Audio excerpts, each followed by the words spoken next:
The story begins with the fact that 20 years ago, a mysterious meteorite from the constellation Gui fell to Earth. The meteorite crumbled into millions of incredibly energetic fragments. It was called by the cultivators, Shenlin, which meant magic scales. Any cultivator with such scales could take himself to a completely different level. One powerful cultivator discovered the magical potential of one of the scales, thus surpassing the rest. Other cultivators wanted to take possession of this divine scale of immortality, as a result of which a brutal war began. Cultivators attacked the sky ship of the Institute of Magical Mechanics. The guards immediately activated a magical shield around the ship. However, the danger was high because the cultivators could still get inside. One of the guards urged everyone to be careful and not let the cultivators break through, which only made the powerful cultivator smile. He made a counter-proposal to the guards. Give him the divine scale immediately, or he will destroy the institute once and for all. The guards naturally refused him. The cultivator, in turn, used his abilities. He sent a huge red ball, sparkling with magic, straight into the ship, which, as a result, was still able to break through the protective field of the Institute's guards. At that moment, like a meteorite, Xian flew to the aid with her familiar Eileen. She destroyed the cultivator's magic ball and landed on the ship. As a result, a fog of dust formed. The guards began to look around. Eileen walked along the deck and said that they were like insects running around the ship of the Institute of Magical Mechanics. People began to say that finally those who could save them had come. Cultivator Luo Xian and her familiar Eileen understood that they needed to act quickly, while the guards sighed with relief and rejoiced at their sudden appearance. Eileen noted that they should not deal with the scales of immortality, because such things attract greedy cultivators. But Luo stated that she could not do otherwise, since the scales are vital for protection from raids. Eileen realized that he could not convince her by saying that in this case the cultivators would fall under his claws. After which, they immediately headed towards the distraught raiders, which in turn became nervous as soon as they saw Xian and Eileen approaching them. The huge cat Eileen declared that all of them, without exception, were his prey. However, at this moment, he was placed in a large golden dome. Once inside, Eileen couldn't get out and began to think about what he could do. He shouted out to Law, not understanding what was happening and why she did it. Xian asked him for forgiveness and said that she had been deceiving him all the time, because in fact he was not just her familiar. Eileen's soul is a scale of immortality remade by her own hands. The cat was shocked. He didn't know how to react to what he heard. He just looked into her eyes, puzzled. At this time, the mark on his head lit up brightly, literally sending rays into the sky. Eileen realized that he was truly a scale of immortality. A couple of seconds later, a huge golden beam entered the Institute's ship. Xian said that she knew how much he could not stand her, and therefore decided to set him free, urging him to run away, adding that she understands how defenseless the Institute will now become, but she will not let the cultivators capture Eileen. However, he stated that he was not going to run away anywhere, and these 100 cultivators were dust to him. High in the sky, one of the leaders of the Mad Raiders hovered. He also wanted to master the scale of immortality, and was ready to do anything for this, ordering his wards to immediately destroy the ship of the Institute, after which he began to use his abilities. His palm ignited with dark magic. As a result, a huge black hand moved toward the ship's guards. Xian knew that she had to confront a strong cultivator. Lo instantly soared into the air, heading straight for the main villain. However, a powerful cultivator rained down a meteorite of magic missiles on her, which subsequently caused significant damage to her. Xian fell onto the deck of the ship. Eileen was shocked by what was happening, but he could not get out of the magic dome. He wondered who could be so strong that even Law couldn't stand against him. But Lo was not going to give up. He got to his feet and shook himself off and said, "Only a person born on the day of pure power can activate the scale of immortality," adding that Eileen needs to find a person who will become his master. In addition, this person needs to be trained to properly use the energy of the scale of immortality. Saying that only scales can withstand attacks from the sky, Lo looked pitifully at Eileen. Then she began activating her skill to send him further away from the raiders. Eileen was outraged by this decision, saying that he had no right to leave him alone. Xian repeated that he needed to find this person, and until he found him, he would be full of energy. And she had already severed the connection with him as a familiar. The next second Eileen disappeared. Hiding far in the sky, he was like a distant star that shone with golden light. After which, she continued the unequal battle against the horde of cultivators. There were too many of them, but Xian did not even think of retreating and successfully repelled their attacks. Meanwhile, somewhere very far from Law, Eileen was flying among the clouds. From that moment on, a completely different life began for him. He landed on the earth like a meteorite. An angry Eileen tore the magic dome apart and began to look around. He still couldn't believe that his soul was actually a scale of immortality, and that Xian let him go, because they had overcome so much together. Eileen began to miss her, which he did not expect from himself, because he wanted freedom and got it. However, his heart was sad. He began to convince himself that he was now a truly free cat. Eileen thought that he would enjoy the life of an ordinary cat, and he could forget about the institute and the new owner. He hurried to throw off his armor and handcuffs to feel free, and not to remember his past life as a familiar. Now other possibilities opened up before him. Eileen rejoiced like a child, throwing off his shackles and began jumping with happiness. He naively believed that this was the end of the adventure, and an ordinary cat's life awaited him. Eileen understood that his superpower was gone. He thought he wouldn't need it. After which he hurried to the big city to find something to eat. It was a very beautiful but extremely bustling city. Everyone was running somewhere about their business. Hualin Temple is a street where antiques are sold, like other places in Beijing. Cheng Xian was just working in one of these shops on this street, where every day it was the same. He could not even imagine that on this very day, fate would radically change his routine life into adventure. One unknown man stood in the middle of the street with a certain flag in his hands. On his back he had a backpack stuffed with various scrolls of unknown origin. He spotted Cheng in the crowd and kept his eyes on him as Xian passed by him. The man suddenly turned to him and extended his hand. Cheng did not pay attention. Then the unknown person grabbed his hand, in which Xian was holding his bag, and he turned to Cheng, asking one single question that was incomprehensible to him. Noticing that he looked strange, the man asked if he was born on the day of pure power. Xian did not understand what they were talking about, and considered the tramp a sectarian. Cheng apologized and said that he was late for work, but he himself thought that he knew the locals here,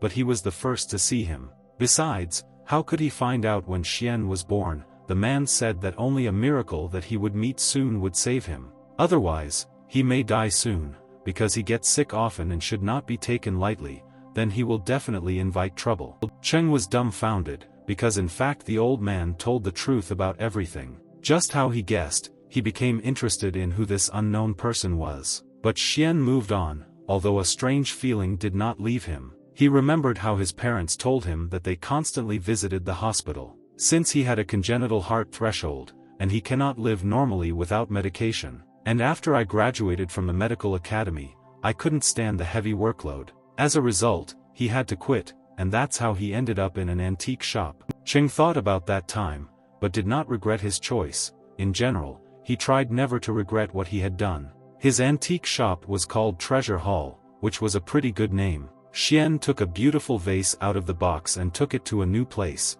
It was in excellent condition. Cheng understood that he had managed to make good money today. His boss, in turn, had little interest in the affairs of the shop. Due to this, Xian was basically in charge of everything, enjoying freedom. That's why he worked here. At that moment, Xiao Man called him. She smiled and said that she had prepared lunch for him. Opening her lunch container, Cheng was pleasantly surprised by the amount of food. He thanked her for such a luxurious dinner, and Xiao also began to thank him, because he took her as an assistant in the shop, and now she will be able to pay for her brother's treatment. Xian said that this was the first time he would eat Japanese food, and asked her how to do it correctly. Man asked indignantly, he wants her to feed him. Cheng smiled. Then he replied that if she wanted it that way, he moved the container towards her, adding that he would not mind and would not refuse such help. Xiao thought while Xian smiled sarcastically and looked at her. Then she still took the chopsticks, which she used to reach for the sushi roll. Man began to hand feed him like a child, which brought pleasure to Chen. Saying that it was very tasty, she handed him another roll. Xian agreed with her. He replied that it actually tasted pretty good and he would like more. Xiao dutifully continued to please the main character, who said that her scent also remained. Cheng again broke into a smug smile. However, Man didn't like it. She noticed that he enjoyed teasing her. Meanwhile, it was already completely dark outside. Xiao was wiping dust from the shelves. She said that she had heard that the surrounding area had become restless, and therefore asked him to close the shop earlier. Xian replied that he had not thought how much talk about the supernatural could frighten her. Man added that several strange deaths occurred nearby, the cause of which even the police could not determine. People also say that the dead turned into dried-up mummies. They think that a mysterious demon attacked the people and dried them up. At that moment Xiao herself became scared. Cheng thought about it, saying that this is really mysterious, and he hopes the police will catch the killers as soon as possible. Xian suddenly approached Man and made a banal proposal, saying that if she is so afraid, then he can take her home and have tea with her. However, Xiao refused this offer, saying that he was behaving dishonestly, and there is no need to accompany her, since she is able to walk home herself. Xian smiled and said that he would not force her under any circumstances. They continued to chat pleasantly with each other while the shop owner's son stood outside the door. He watched what was happening for a few more seconds, after which he still went inside. Wooden deliberately slammed the door to attract attention. They naturally saw him, which Cheng Xian was obviously not happy about. Because Wooden was arrogant and thought he was cool, he didn't miss a single skirt and always visited massage parlors. Man greeted him, realizing that he might pester her again. However, Dan ignored her and did not greet her back. He purposefully walked towards Cheng. Xian realized that Wu would again start annoying him with his stupid conversations.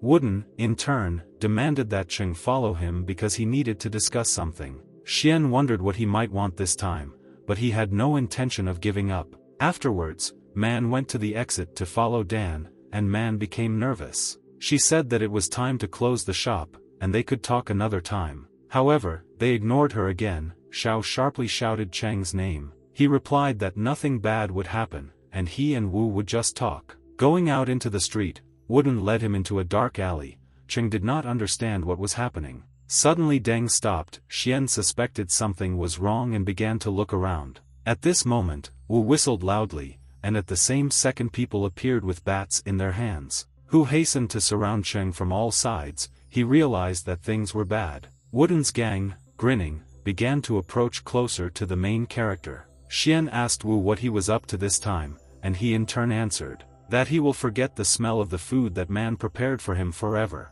Cheng stated that she was just his friend and thanked him for the job as an assistant. At this time, the bandits with clubs came even closer, literally pressing him to the wall. Xian knew that Deng liked Xiao. He realized the situation he was in. Wooden thanked him for bringing Man to the shop, but that was where the pleasantries ended. Cheng understood perfectly well that he was about to be beaten, but there was no way to resist them. Wu suddenly launched a lightning strike, but Xian managed to dodge. As a result, the blow hit a cement wall, which it broke. Cheng was surprised by such force, assuming that Dan has learned some kind of martial art. At that moment, he was attacked from behind by another member of Wooden's gang. As a result, Xian was unable to dodge his unexpected strike, and he flew to the side, which the other bandits found quite funny. Having fallen to the ground, Cheng began to breathe heavily, while the others stated that Man would only be with Wooden, and he shouldn't even dream about her, after which he called on the others to beat Xian. Cheng 8 rose to his feet and again pressed himself against the wall. The scoundrels were again approaching him. Seeing the stick to the side, Xian immediately grabbed it, because he had no intention of giving up, realizing that he shouldn't have followed Wooden, because nothing good could be expected from this bastard. However, it was at that second that what he feared most happened. His heart began to hurt sharply, literally squeezing him more and more. Thus, Cheng was no longer able to continue the battle. At this time, one of Wooden's accomplices struck him, thereby bringing him down again to the asphalt. Xian could not overcome the sharp pain in his heart. He thought that this was the end. After which they began to kick him. Deng said that Xiao would not be with such trash as him. Suddenly, they discovered that Xian had lost consciousness, which they reported to Wu. They suggested calling an ambulance, because murder was not part of their plans. But Deng said that Cheng was pretending. Meanwhile Xian was semi-conscious. Wu stepped on his head with his foot and said that he could crush him like an ant if he constantly takes girls away from him, adding that Xiao will be with him. One of the scoundrels said that Dan was waiting for Lu, that beauty from the bar, the black horse. She would not be given to anyone except him. Wu, grinning, noted that the bird was in a cage, and he would head there tomorrow. And now we need to leave here so that Xian can come to his senses. Cheng, in turn, tried to get to his feet through wild pain, which he managed with difficulty. He was unable to get up, and Xian leaned against the wall and tried to catch his breath. Cheng thought about his life. Would he really die soon, at the age of 20? Never getting close to any girl, and not knowing true love. After all, he had never even been kissed.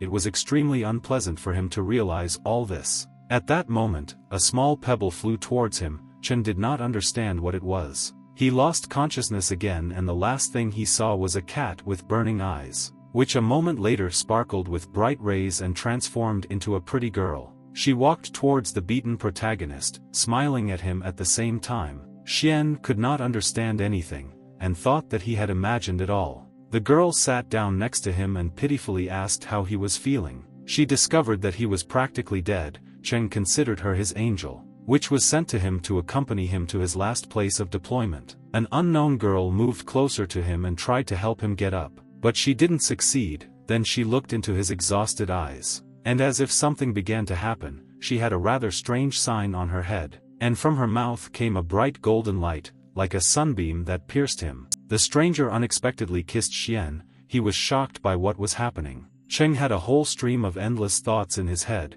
He inhaled the pleasant floral aroma of the girl. He didn't think that heaven would send him such a beauty. Now he could die. The girl began to mentally communicate with him, saying that he would have died anyway, but she arrived in time. It was as if he was pierced by some unknown magic, which instantly gave him vitality. However, the inexplicable began to happen. The girl was surprised, because Cheng had a rather strange anti-gravity force, which repelled her soul. Xian also could not understand anything. Suddenly his eyes lit up with a golden light. She was at a loss as to who this guy really was. And why is her soul rejected by him? Golden mist literally emanated from Xian, which gradually absorbed the stranger's vital energy. She did not know what to do. And if this continues, she might die herself.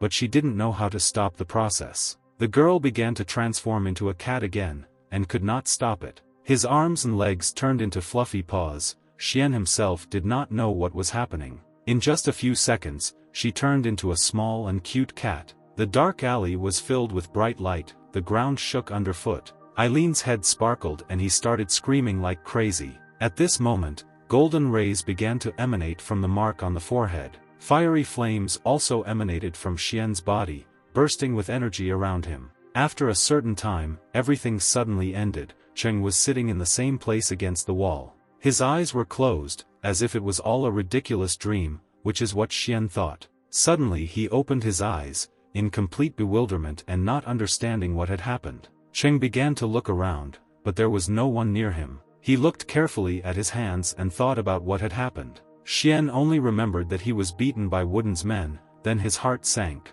After which he lost consciousness, and when he woke up, he was kissed by a beautiful stranger. The girl turned into a black cat. He naively believed that he dreamed about it, but the strangest thing was that he still remained alive. Besides, if he had kissed a cat, he would have vomited. Therefore, it was all definitely a dream. Xian headed home. At this time, he heard a meow. Cheng turned around sharply and saw a black cat in front of him. Eileen was seriously angry with him, and stared at him with a menacing gaze. Xian began to realize that this was not a dream. He noticed that it was a talking cat. Cheng asked who she was, considering her an evil spirit. The embittered Eileen called him an idiot, after which he attacked him with lightning speed, with the words that he will devour Xian now, who could not understand what was happening. He began to step back and dodge the distraught cat, asking why she was so angry. The mark on Eileen's head lit up again and he tried to attack Cheng. However, the main character easily grabbed the cat and held it in his hands.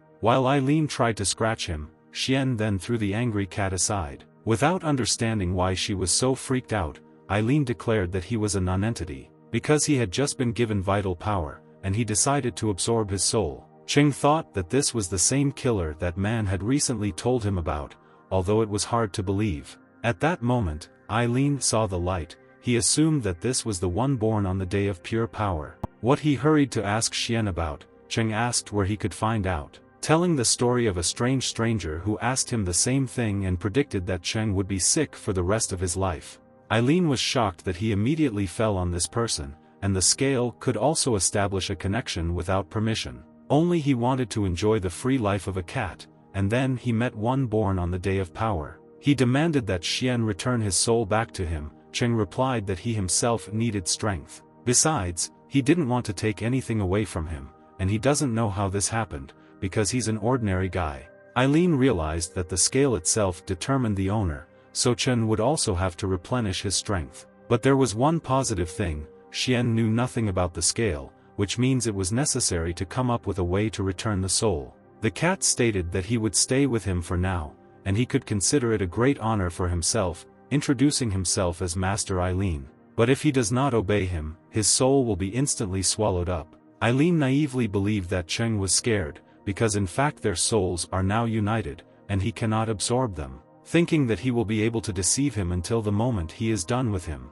Suddenly, Xian had an epiphany, causing him to stammer and ask him if he was really a master. Eileen didn't understand where he was going with this, asking what the problem was. Cheng asked him if he was a male cat, therefore a male. Eileen said that this is so, and he should respect the chain of command with the master, because he will devour him. Xian felt bad, because he saw the beauty, and did not imagine that he was actually a cat. Cheng took the cat by the scruff of the neck and peered at it carefully, and began to ask him questions. Where and when did he sin so much, and what did he do wrong in his life? Xian asked why he turned into a girl if he was actually a guy. Eileen replied that he would turn into whomever he wanted. The cat threatened him with violence. Cheng said that if he could, he would have already done it. Eileen realized that this guy was not as stupid as he initially thought. Xian threw the cat away, demanding that he leave him alone and not bother him anymore. Eileen began to think about his next plan of action to return the soul.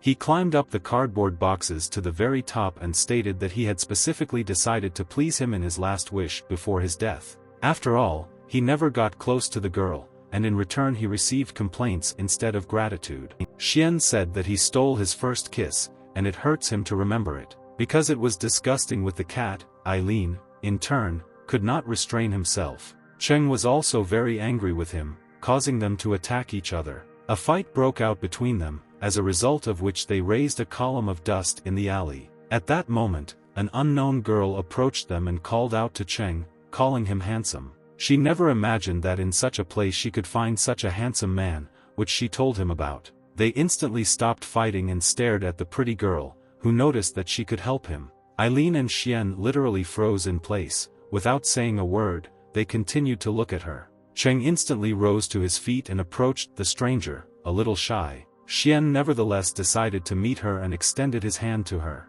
At this time, Eileen climbed onto his head and declared that she would belong to him. The girl pretended to be very interested in meeting Xian. She walked closer to him and pushed him back, causing Cheng to fall to the ground, which made Eileen furious and even thought of driving the stranger away. At this time, she began to say that she needed his help. Leaning towards him, the unknown woman whispered in his ear once again. Xian, in turn, was at a loss, and asked what kind of help she needed. Eileen determined by the smell that she was in fact a cultivator. This means that her goals are not selfless, and she is clearly up to something not good. The girl told Cheng that she desperately needed his life force, after which she reached out to him. Xian himself already suspected something was wrong, thinking that again someone needed his strength. Cheng accused the cat of committing all these murders on the eve and drained the strength from them. Eileen hastened to refute his assumptions, saying that he had just arrived in this world today, and immediately came across him.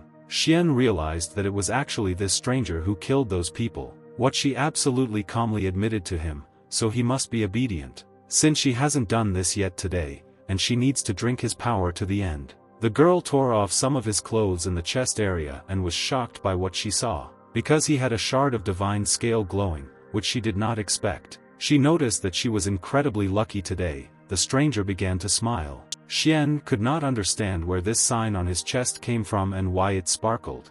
Eileen realized that Cheng was still able to discover the scale of immortality. At that moment, he decided to act for sure, and instantly pounced on her, declaring that this guy was his prey and not hers, and demanded to leave him alone. The girl said that this is the same, the legendary chairman of the skyship of the Institute, Xian's familiar, Eileen. The cat replied that, having recognized him, she dared to play dirty tricks in front of his nose, and threatened her with violence. In response, the cultivator laughed loudly and noticed that the ship of the Institute of Magic Mechanics had turned into ruins. And only he was saved, but those who wanted to take possession of the scale of immortality never discovered it, adding that it was Eileen who took Luo's divine scale, and now a piece of it is on Xian's body. Eileen didn't think that news about the ship would spread so quickly, but she missed one important point. At this time, an angry Cheng asked what the scale actually was. The cultivator realized that he didn't know anything, and decided to clearly show him. She began to slowly take off her jacket. Xian did not understand what she was doing. Then, looking closer, the main character noticed a shining sign on her body. The cultivator did not stop smiling, thinking that she had everything under control. She suddenly grabbed Xian's hand and pulled him towards her. He tried to break free, but it was as if she had superhuman strength. The cultivator pulled his hand towards her bright sign, and said that this was a magical scale, adding that the scale is a piece of meteorite that contains a special power that allows cultivators to increase their power. And after acquiring a human-level scale, she was able to reach the fundamental boundary in just a couple of months, stating that she could sense the energy of the scale from his body, and it was definitely that heaven-level divine scale, which is the queen of all scales. Cheng continued to try in vain to get out. The cultivator said that she would take it away from him, noting that royal scales on an ordinary person's body are simply wasteful. At that moment, her scales suddenly sparkled with a bright and blinding light. The cultivator was enveloped in a stream of endless energy. It literally turned into a whirlwind. Xian didn't understand what was happening, but clearly nothing good could be expected. Cheng tried to cover himself with his hands, when suddenly the cultivator took on a new appearance. It was like she was wearing metal armor. Xian saw firsthand the power of the scale, and realized that it was truly a powerful thing. The cultivator hurried to use her abilities and bound Cheng with some kind of lightning. He began to panic because he couldn't move, let alone get out. She, in turn, approached him with a grin and declared that she would dry his body, after which she will take his scales and appropriate them for herself, which she immediately began to do. Eileen understood that it was necessary to somehow prevent her, and besides, a connection was established between them. This means that if Cheng dies, he may also disappear, and then there will be no way to change anything. After all, Xian was his new master, even though Eileen had no sympathy for him. But here it was more a matter of personal freedom than a desire to save Cheng. Eileen sharply attacked the cultivator, demanding that he take his hands off Xian. At that second, she struck the divine scale mark on Cheng's body with a blow. Having said that Eileen couldn't save him that easily, the blow reflected on him. A bright light burst from Eileen's chest, which he clearly did not expect. Unfortunately, he was never able to help Xian, who himself did not know what to do. He just assumed that when that vile cat drained his energy, it drained his soul in return. Cheng decided to try the same with the cultivator. He opened his mouth and rays of light burst out. From the outside it looked as if he was reaching out to kiss her. She herself did not understand what he was doing. The cultivator continued to take his energy. Xian did not understand why it did not work with her. At a certain moment, she closed her eyes. Cheng thought that everything would end soon. He remembered the words of the man who predicted his fate in the morning. Soon, Xian began to lose consciousness, his eyes gradually closing. Cheng couldn't believe that he was actually going to die. His body was weakening. Suddenly he heard Eileen's voice. He was offering a deal to the cultivator, but it seemed it was too late. After a couple of seconds, Xian opened his eyes and found himself in an incomprehensible place. Everything around was blue. Looking around, Cheng came to the conclusion that it was some kind of cloud of energy, in which he seemed to be in a capsule, but he didn't know what to do next. Xian assumed that their souls had already united. A huge cat, Eileen, appeared in front of him. He said that this was their mental space. Cheng was initially scared by the size of the cat. Eileen asked him if Xian had really accepted such a stupid death. The main character thought about it, but didn't know how to answer this question. Then he nevertheless said that he had come to terms with this, since he had been weak since childhood and was always sick and suffering from illnesses. Moreover, when leaving the shop, he himself told Man that she had nothing to worry about. Eileen said that even though the scale is already in Cheng's body, only he can activate it, and as soon as he becomes an obedient servant, the cat will allow him to master the power of the scales, and then together they will be able to defeat any cultivator, and will become the strongest in the world. But Cheng refused, saying that he is not as stupid as he thinks. Eileen responded, calling him an ungrateful person. After all, he gave him the power so that he could survive. After a moral lecture, the cat threatened him, but Xian demonstratively began to scratch his luminous scales with his nail. This caused significant damage to Eileen, causing him to become angry. But he couldn't do anything like that, because Cheng could pull off such a trick forever. While there is no way to help them get out of this situation, Xian noticed that if the scale suffers damage, then the cat also suffers. Eileen still tried to attack Cheng with lightning speed, but he, in turn, got ahead of him. And he began to knock on the sign of the divine scales. Eileen saw this and backed away. But it was too late, because he already began to feel wild pain, from which there was no escape, no matter where Eileen was. Xian hit the scales again and again. At a certain point the cat gave up. He asked to stop doing this immediately, as he could die. Cheng said that now Eileen would not be able to intimidate him. The cat could not calm down. He, in turn, began to mentally insult him, but restraining himself in actions, because this was fraught. Xian asked him why such a vile cat like him suddenly stood up for him, perhaps not without benefit. Eileen said that he decided to show humanity, but apparently in vain. Then Cheng threatened him, again bringing his finger to the scale, and asking him not to lie to him. The cunning cat remained silent, but when Xian wanted to scratch the scales again, Eileen spoke sharply and asked him not to do this extremely painful action. The cat said that their destinies were connected since the scale appeared on his body, and if Cheng dies, then he will die too. Adding that he had not yet enjoyed the cat's life and did not want to die, Xian asked why he was better than him. Having said that they can unite, but in this case, from now on Eileen must obey him in everything. The dissatisfied cat snorted in his direction, but at the same time understood perfectly well. He has no other option but to agree to the conditions of what turned out to be a rather smart guy. After thinking a little, Eileen nevertheless came to terms with this development of events. This is what he told the cunning Xian, after which he began to use some magic. Golden rays of energy emanating from the scale sign enveloped Cheng's body.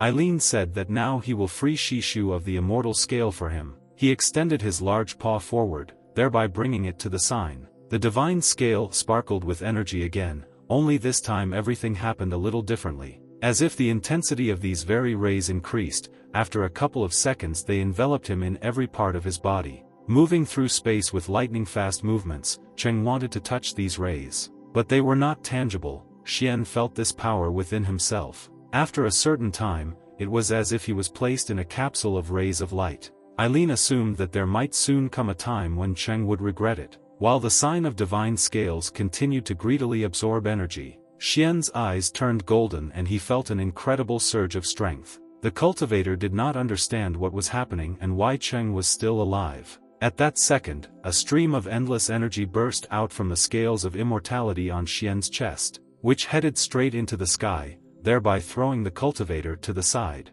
which came as a real surprise to her, because she had no idea about such power of the scales. Among the dissipating fog of dust, Xian's silhouette was visible. He asked if everything was going according to her plan. After which, breaking into a smile, he said that now it was his turn to show his power. The main character concentrated a stream of powerful energy in his palm. The cultivator was confused and prepared to resist the power of the divine scale. Xian walked towards her with confidence in his eyes, demonstrating his strength. The cultivator couldn't understand why his aura suddenly became so powerful. Eileen noticed that the fun was about to begin. Cheng pushed off the ground and rushed at her. Having said that she would feel the full force of his blow, the cat was in anticipation of the moment. And he looked forward to the imminent execution of the cultivator, watching what was happening. She, in turn, realized that she couldn't deal with him so easily now. Cheng struck her right on the scales, but did not particularly harm the cultivator. He could not understand what was the matter and why there was no powerful effect. For some time they stood in surprise and silently looked at each other.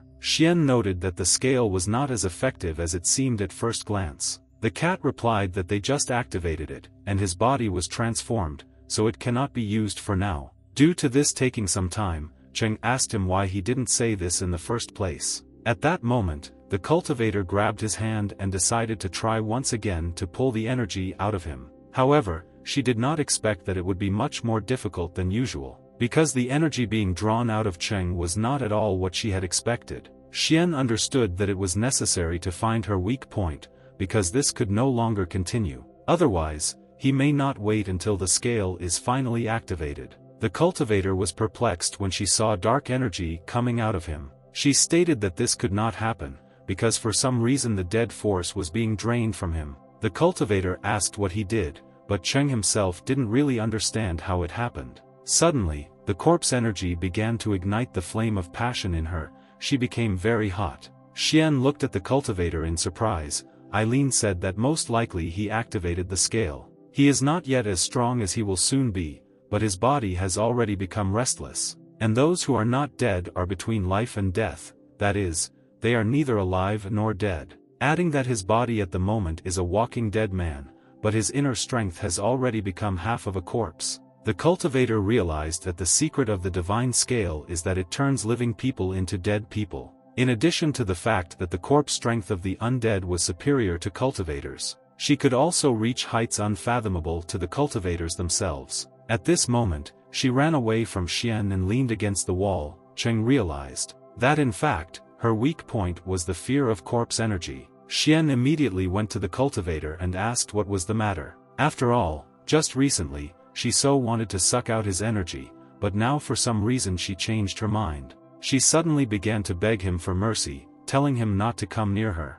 But the smiling Cheng approached her as close as possible. The cultivator fell to the ground and backed away. The main character leaned towards her and said that she wanted to dry up his body, and she will get what she craved so much. He suddenly kissed her. The cultivator was in shock. Eileen noticed that this was extremely rude, and he should have been in his place. The cultivator thought that this was the end, because the dead energy was literally corroding her body. But Xian continued to overcome her with a deadly kiss, and did not think to stop. A few seconds later, the cultivator began to lose consciousness. Cheng caught her. Having said that she was a cultivator, but she turned out to be so weak, Eileen noticed that his corpse force invaded her circulatory system and began to contact her soul, and now she is dying of bliss.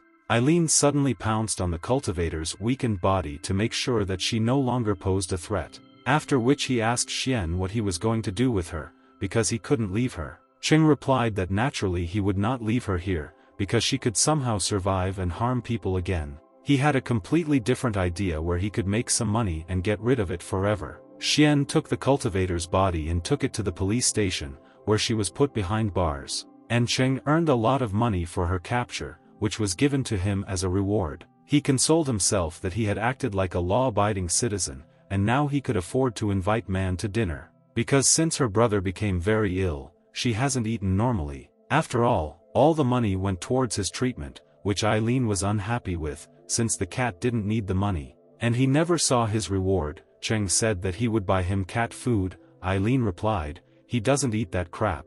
After a certain time, the two of them came to Xian's house, where Cheng began to think hard about something. While Eileen was looking at various magazines, the contents of which he was extremely involved in, he decided to ask Xian if there were many beautiful girls in their world. Cheng replied that there were not very many, asking a counter-question whether there were many cultivators here. Eileen noticed that there are many of them, but they disguise themselves as ordinary people and do not use their skills publicly. However, 20 years ago, a divine scale appeared from a meteorite, which made it possible to increase the level of cultivators. In addition, she could give them special abilities. It is from that time that all the cultivators want to get it. Cheng asked what exactly was special about this divine scale. Eileen noted that since their destinies are connected, they will have to tell him everything, for the sake of the overall picture. This scale is the strongest of those currently existing.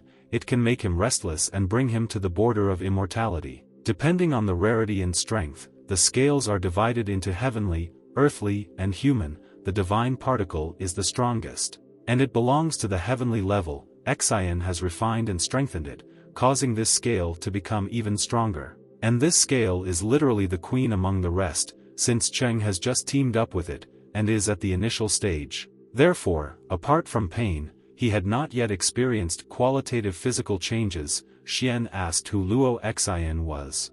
Eileen was silent for several seconds, remembering her and realizing that he actually missed her. be that as it may. Then he answered that she was the founder of the Institute of Magical Mechanics, and he was her familiar. And so that the scale would not be stolen, she detained the cultivators on that ship, and sent him to this world, Eileen said sadly. About the fact that most likely she is no longer alive, and therefore Chen needs to train hard, because soon the cultivators will come for the scales, and he needs to be prepared to meet them. Eileen wanted to wait until Xian trained, and then come up with a way to take away both his strength and his soul. But if he doesn't train, he will get him into big trouble. Cheng asked if he really needed this scale. After all, this is a dangerous game, and he doesn't want to be a walking corpse all his life. It turns out that he won't be able to do human affairs. Perhaps it would be better to return to normal life.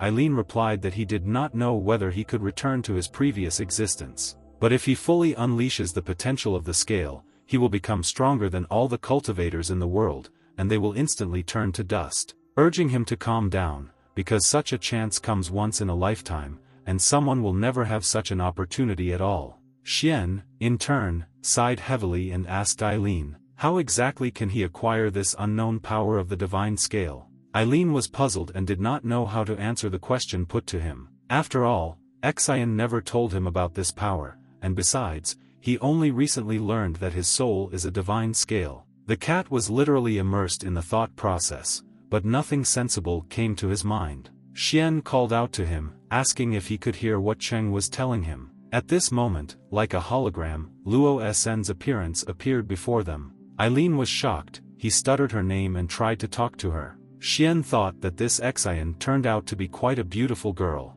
Eileen enthusiastically asked her if she was really alive. However, her image was silent. He assumed that it was just a message. Lo greeted Eileen's new master and greeted her former familiar. She said that if he sees this message, then Eileen has already told him about the divine scale and made him restless. Adding that they were probably interested in how to use the power of this scale, Cheng silently stared at its charming appearance, realizing that she is quite perceptive, since she prepared all this in advance. Lo continued to say that the power of the divine scale is enormous, and inside contains the secret of the birth and death of the world. This cannot be mastered quickly, and Xian reworked the scale, adding an immortality system. You can improve your skills by completing tasks. From this moment on, they will receive missions, and Eileen will have to guide Chen along the shortest path to their completion. The undead will gradually learn special skills, the strength of the scale will also increase, and Eileen will receive replenishment of her power.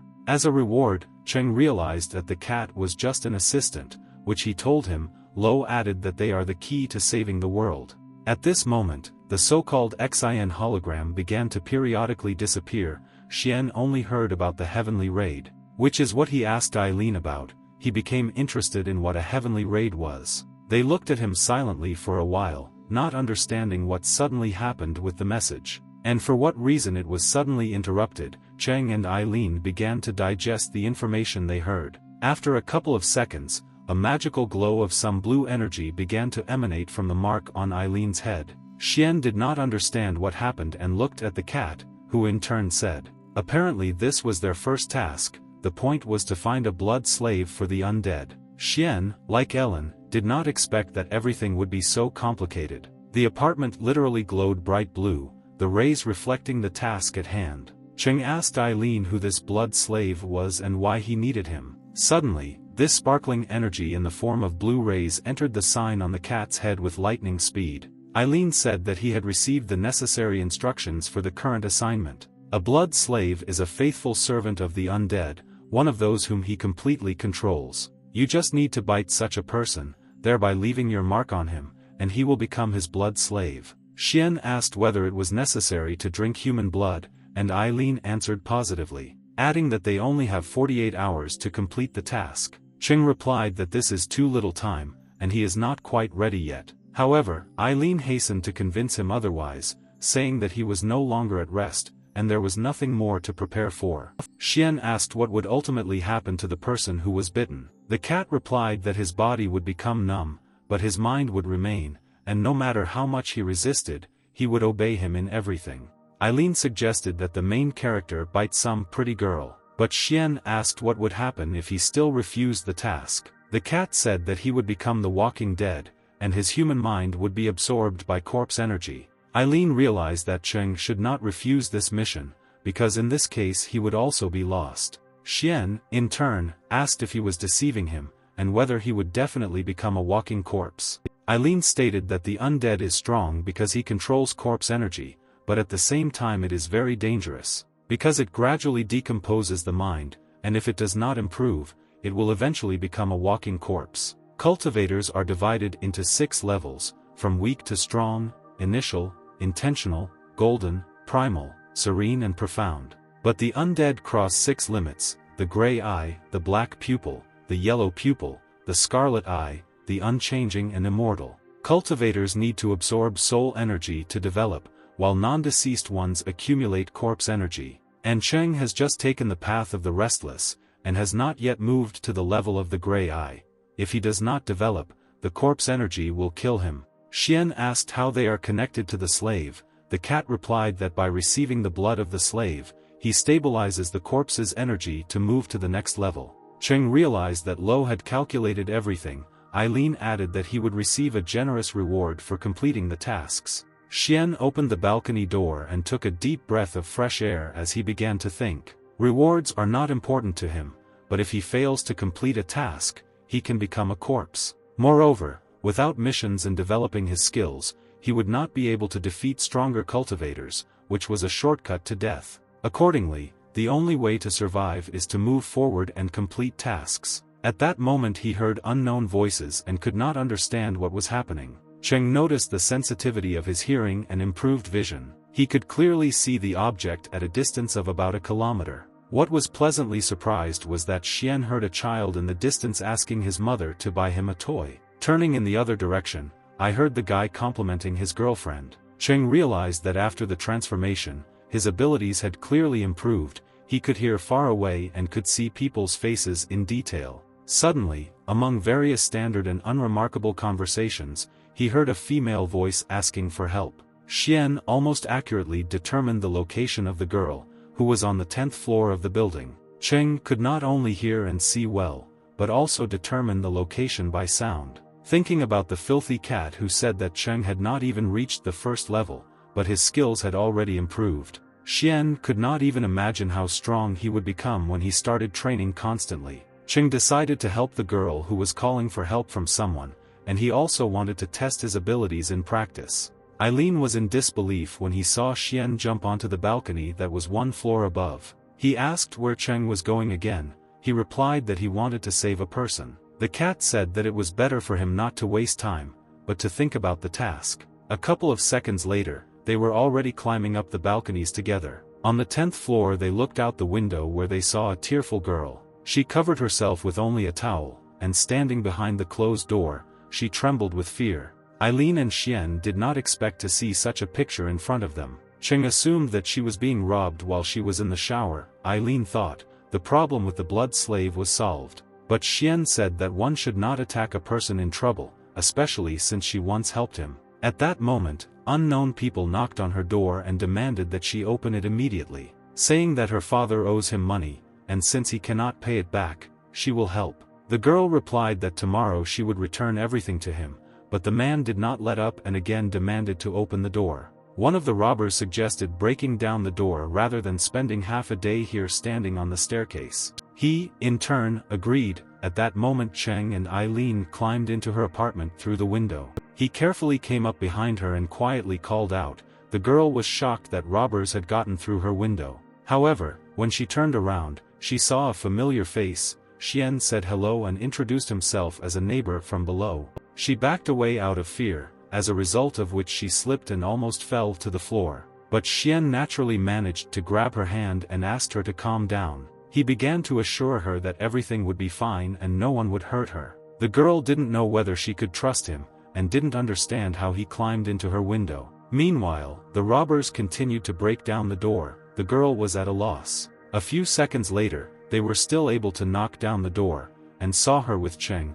One of them said that he was not surprised by such a picture. Another said that her father owes him a round sum of money and does not pay him back. Xian looked at them carefully, and then hurried to drive them out of the apartment, saying that it was time for him and the bald man to go home, and they wouldn't dare touch the girl. The bald robber thought that baldness still affects his image. At this time, Eileen intervened. He told Cheng to stop messing with them and drove them away. The robber said that they would not go anywhere until she repaid her father's debt, after which he took out a knife and threatened Xian, but he was not easily frightened. A couple of seconds later, the attacker attacked the main character with a knife, but Cheng grabbed the knife by the blade with his hand, thereby holding it, and then struck the villain. The bald bandit was perplexed to see how easily he dealt with him. Taking advantage of the moment, he immediately attacked with a knife from behind Xian. The knife literally pierced Cheng's head, but he didn't feel anything or even notice it. While the robber was in shock, he froze in place, not understanding how this was possible. Then he lost consciousness. Xian immediately rushed towards the girl. He asked if everything was okay with her. The girl looked as if she had seen a ghost. She, in turn, remained silent and collapsed onto the bed without saying a word. As it turned out, she also lost consciousness. Cheng did not understand what was the matter. Xian began to look around, then looked at the pleased Eileen, who, smiling, told him that he actually had a knife sticking out of his head. Cheng immediately pulled out the stuck knife from the back of his head. Looking at it, he discovered that the blade was broken, and realized that now even a knife could not kill him. Xian was pleasantly surprised, because in the battle with the cultivator he also did not feel anything. He could not even imagine how much stronger he had become than ordinary people. After which, Cheng took the bandits to the police station, where he was paid a decent amount of money for their capture. Xian counted the bills, grinning, and thought that at this rate he would soon become rich. In a great mood, Cheng headed home to finally rest. Returning to his apartment, Xian did not even turn on the light and lay down on the bed. He really wanted to sleep, thinking about how tired he was today. Although there was little time for the task, Xian wanted to reschedule it for the next day. In order to begin the search for the blood slave with a fresh head,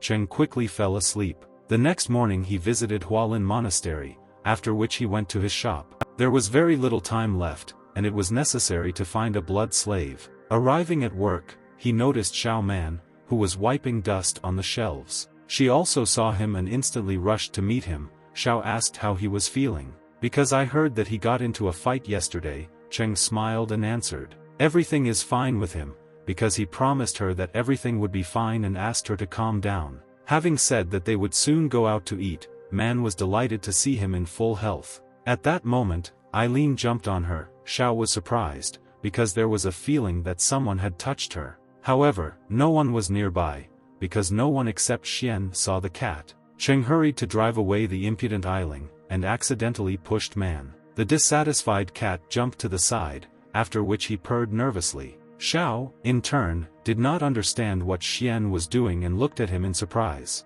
Cheng immediately said that he didn't push her on purpose. Man remained silent. But I still didn't understand the extremely strange behavior of the main character. Meanwhile, the front door to the shop opened, and Wooden froze on the threshold. He was shocked to see Xian completely healthy and unharmed. Dan didn't understand how Cheng had the courage and strength to go to work. Approaching him, Wu asked if they had talked to him well enough yesterday. Xian began to make fun of him, saying that Deng could not really explain anything. Wooden, out of anger, literally smoked his cigarette in seconds, thinking that Cheng was provoking him. At this moment, Man said that it was better to talk than to resort to assault. The embittered Dan said that he had nothing to talk about with him. Moreover, he did not like the way he always revolved around her, asking what they were just doing at their workplace. Man tried to explain to Wu that this happened by accident and due to Xian's carelessness, but the distraught Wooden suddenly pushed her aside, telling her to leave him alone.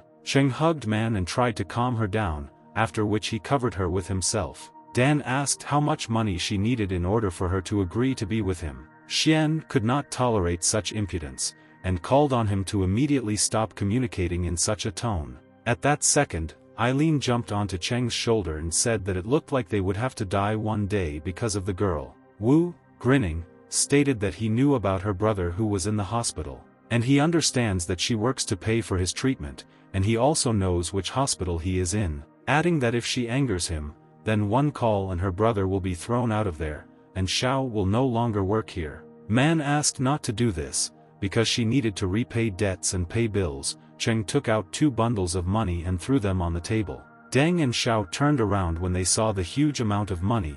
They were in disbelief. Xian said that wooden can only put pressure on the patient, but man no longer needs his money. Xiao asked where he got that kind of money. Dan was also confused. Cheng replied that he was able to earn a little money. He asked her to pay her brother's bills, and no longer follow the lead of this bastard Wu. Dan instantly became furious, saying that he was allowing himself too much. Then he attacked Xian with his fists, saying that he was in trouble now. Cheng, in turn, was absolutely calm and continued to stand in place. Wooden rushed to strike, but this time everything did not go according to plan. Man became nervous, because she was sincerely worried about Xian and did not want him to be harmed. Cheng looked at the simple Dan with a satisfied face and was looking forward to the moment. Because recently even a knife couldn't defeat him, but here are ordinary fists. Wu literally had a crack in his bone. He experienced wild pain but tried not to show it. Dan didn't understand how this was possible,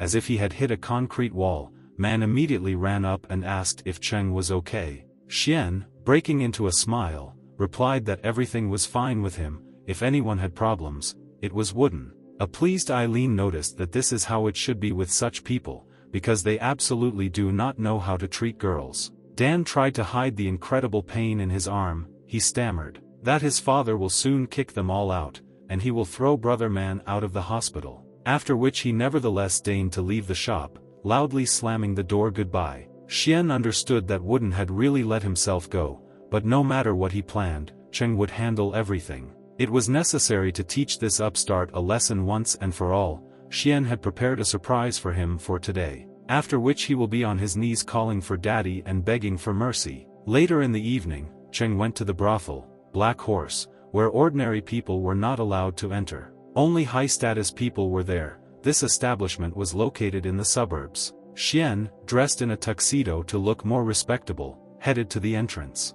Cheng remembered how yesterday during the fight, one of his thugs said that they would be waiting for him here tonight. Eileen suggested taking on the task, because there was little time, especially since this place is guarded and it would not be easy to find Wooden. But Xian said that he knew the internal situation well, since he once delivered food to him here, and Wu has his own VIP room here. Therefore, they will easily find him. The cat asked why there is so much security at an ordinary brothel. Why such secrecy? Cheng said that you should not underestimate this place, because the mafia gathers here, and a lot of dirty deeds go on inside. Naturally, such an unclean place will be well guarded so that outsiders cannot get inside. Xian said that they would be able to get past the security cameras. But there is one small problem. There are electrical grids installed inside. An ordinary person will not be able to pass them, and will ultimately pay with his life. Eileen noticed that it was too difficult, and it would be better to return to the shop. However, Cheng was confident that he would be able to get inside, and they would act carefully. Xian assured Eileen that he had a way. The cat asked if he could fly or walk underground, because it won't be possible to climb over the net, which Cheng categorically disagreed with. Heading towards the electrical grid, he grabbed it with his hand. The current crackled, after which Xian easily jumped over the net and moved on. Eileen was shocked. Cheng walked with an important look to the brothel, where Wooden, unaware of anything, was having fun. At this time, at the security post, the man sitting at the control panel and monitoring the cameras nervously grabbed the walkie-talkie, and he told the guards to see if anyone was trying to break through to them, because there was a power surge in section 09B. The guard radioed that there was no one here, because he would have been electrocuted. Cheng understood that they would go check. Accordingly, they will leave their post, through which they and Eileen will be able to get inside the brothel. The cat didn't know that the current didn't work on the dead. Apparently Xian was researching his skills, and besides, his resistance to shocks had increased. Eileen understood that Cheng was thinking soberly, and adapted the learned abilities to suit himself. Meanwhile they entered the brothel. Xian was able to blend in well with the crowd and walked into the large hall where those present were drinking and chatting with each other. He easily found a common language with the opposite sex, and even allowed himself to drink a little. At a certain moment, the main character noticed that Eileen was not next to him, who, in turn, decided to have a little fun. That's all he did. What bothered people was that they didn't understand what was happening and who was pushing them all the time. After all, there was no one in front of them, while the smug Eileen once again broke into a smile, after which he returned to his owner, and they headed outside, where Cheng saw a small building. on the second floor there was a reserved room for Wu that only he could use. Soon, Eileen and Xian climbed over the roofs to the balcony of his room. Cheng noticed that the light was on in the window. He understood that Dan was most likely there. Wooden constantly got drunk and spent the whole night in his room. Xian wanted to take advantage of the moment and make him a blood slave. He climbed through the window and ended up in Wu's room, where he saw him on the bed under the covers. Cheng thought that he was already asleep, and wanted to act very quickly so as not to run into problems. Eileen instantly jumped onto the bed. It all seemed rather strange to him. Xian was disgusted to bite the guy in the neck and also drink his blood, but he had to be patient for once. At that moment, they suddenly knocked on the door and offered to clean Wooden's room. Cheng realized that he needed to act very quickly before Dan woke up. Xian instantly pulled off the blanket and immediately bit the bound girl on the neck. He only realized later that it was not Wooden. She began to cry. Cheng was at a loss, and realized that everything did not go according to plan, because Dan was not in the room, and instead of him, for unknown reasons, there was an unknown girl. But it was no longer possible to stop the process. Eileen was also shocked by what was happening. Xian wanted to loosen his grip, but his corpse energy was already filling her body. He literally felt the dead force pouring into the innocent stranger. She grew weaker, her frozen tears in her eyes slowly flowing down her cheeks. Xian lifted her, but the girl seemed to have lost consciousness. He did not know what to do. Cheng quickly began to untie her arms and legs. Eileen watched silently. The main character could not even think of accidentally biting the wrong person. It was also unclear that after the bite she suddenly lost consciousness. Eileen then said that his corpse powers had already begun to turn her into a blood slave. Xian couldn't believe it, because after the bite he immediately let her go. Eileen noticed that the forces of the undead are powerful, and as soon as the seal appears in her body, she will become his slave. At that moment, the girl woke up and tried to get up of her own accord. After a few seconds, she looked at him with her innocent eyes. Then she turned to Xian, calling him her master. Cheng was shocked. Eileen added that before the transformation, the corpse powers can cause her to behave strangely, and she does not understand anything. The girl really behaved extremely inappropriately. Cheng tried to bring her to her senses. However, all attempts were in vain. Suddenly the girl got down on one knee in front of him and said that she would obey him in everything. Eileen said that this is the control of the undead over the blood slave. After the transformation, she retains her memory and mind. But she won't be able to resist his orders, even if she really wants to. Cheng realized that this might be for the better. Because if he had bitten Wooden, it is unknown how he would have behaved. Xian tried to understand the process of becoming a slave, and became lost in the thought process. The girl, in turn, stopped behaving inappropriately. She just sat still. After which, she seemed to be afraid of something again. Cheng did not understand what was happening. She suddenly backed away, her look rather frightened. Xian continued to carefully observe her behavior. At this time Eileen said, "The transformation process is long, and therefore she can behave this way for some time." However, this situation became an exception, because the girl suddenly began to come to her senses. She looked at her hands in surprise, then began to look around. And she asked what happened. Eileen noted that the transformation would end soon.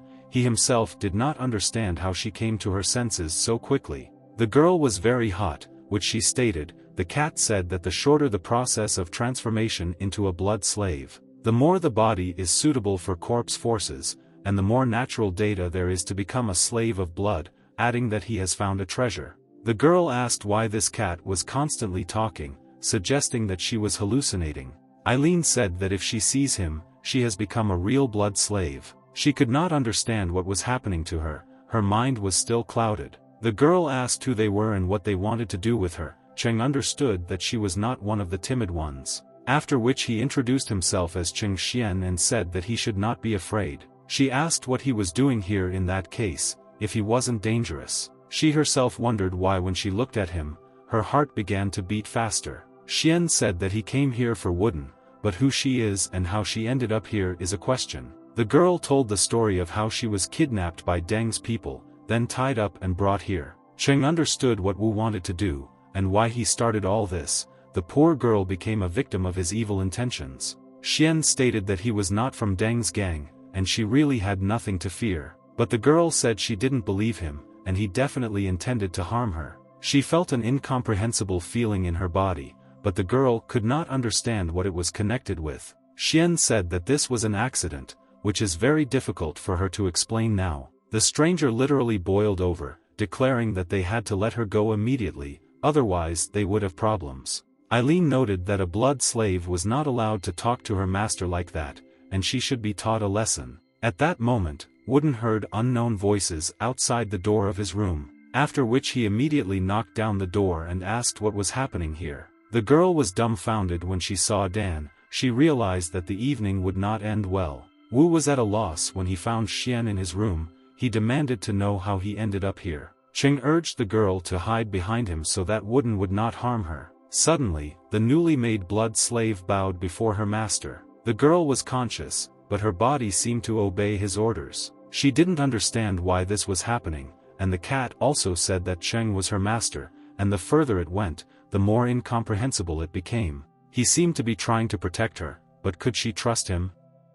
Wu stated that Cheng was again taking women away from him, threatening that today is clearly not his day, and Xian won't get away with it so easily. Cheng stated that it is a moot point as to who will defeat whom and emerge victorious.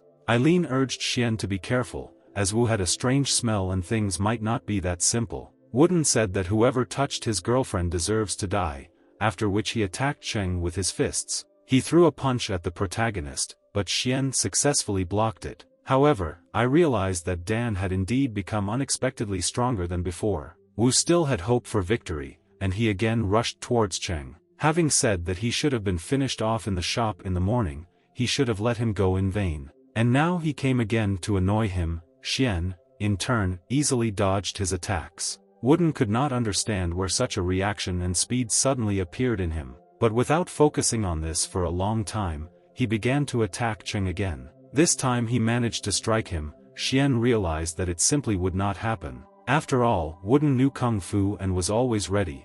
It was necessary to figure out how to defeat him. While Dan preferred to act more than to reason, he delivered blows over and over again, which Chen managed to parry. Wu said that he would soon have heart problems, and that this time he will definitely finish what he started. Xian replied, "This is funny." Wooden said that in this case there is no need to restrain himself.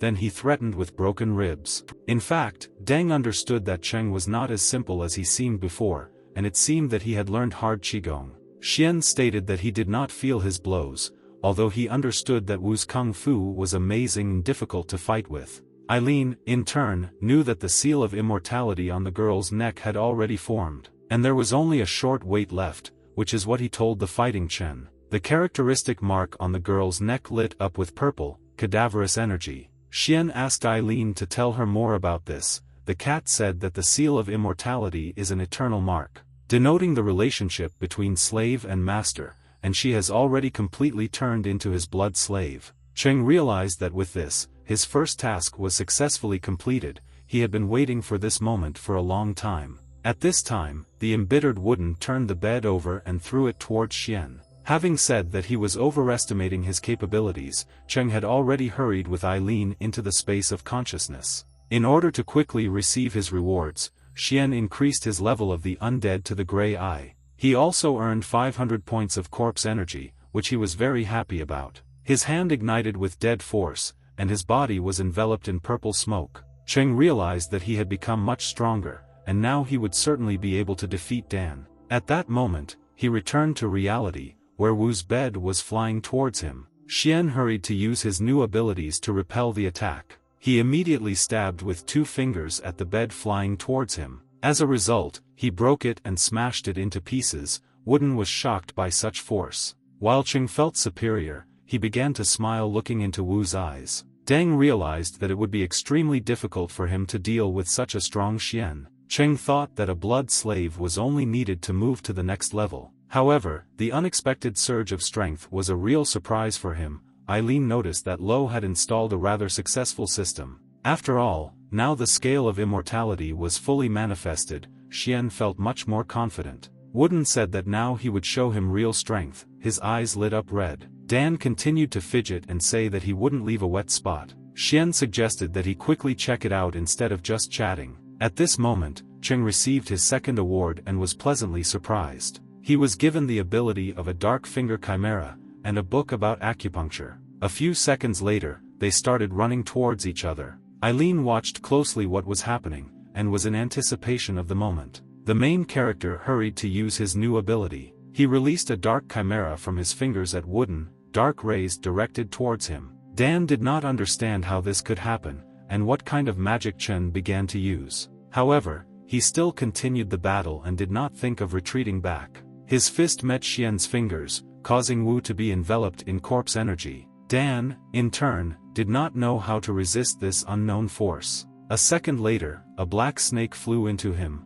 thereby causing him significant damage. Wooden's hand literally went numb after the wild pain. He realized that it was dangerous to continue the fight. From now on, Cheng knew all the acupuncture points of a person, because he received a book, 100 acupuncture points. He wanted to make the most of all his skills, realizing how accurately Xian had calculated everything. After all, thanks to her system, he could soon become much stronger. Xian immediately applied acupuncture points, and Deng subsequently felt painful pinching throughout his body. The girl watching what was happening realized how strong Cheng was. Eileen was also impressed by Xian's fighting sense, and thought that for the safety of the scale, he would allow him to be its master. Meanwhile, Wooden began to choke on his own blood, and Cheng continued to beat him. Wu asked when he learned to fight like that, or if his sickly appearance was just an act. Xian replied that he didn't care what he thought of him, but if Deng wanted to surrender, then Cheng would guarantee his life.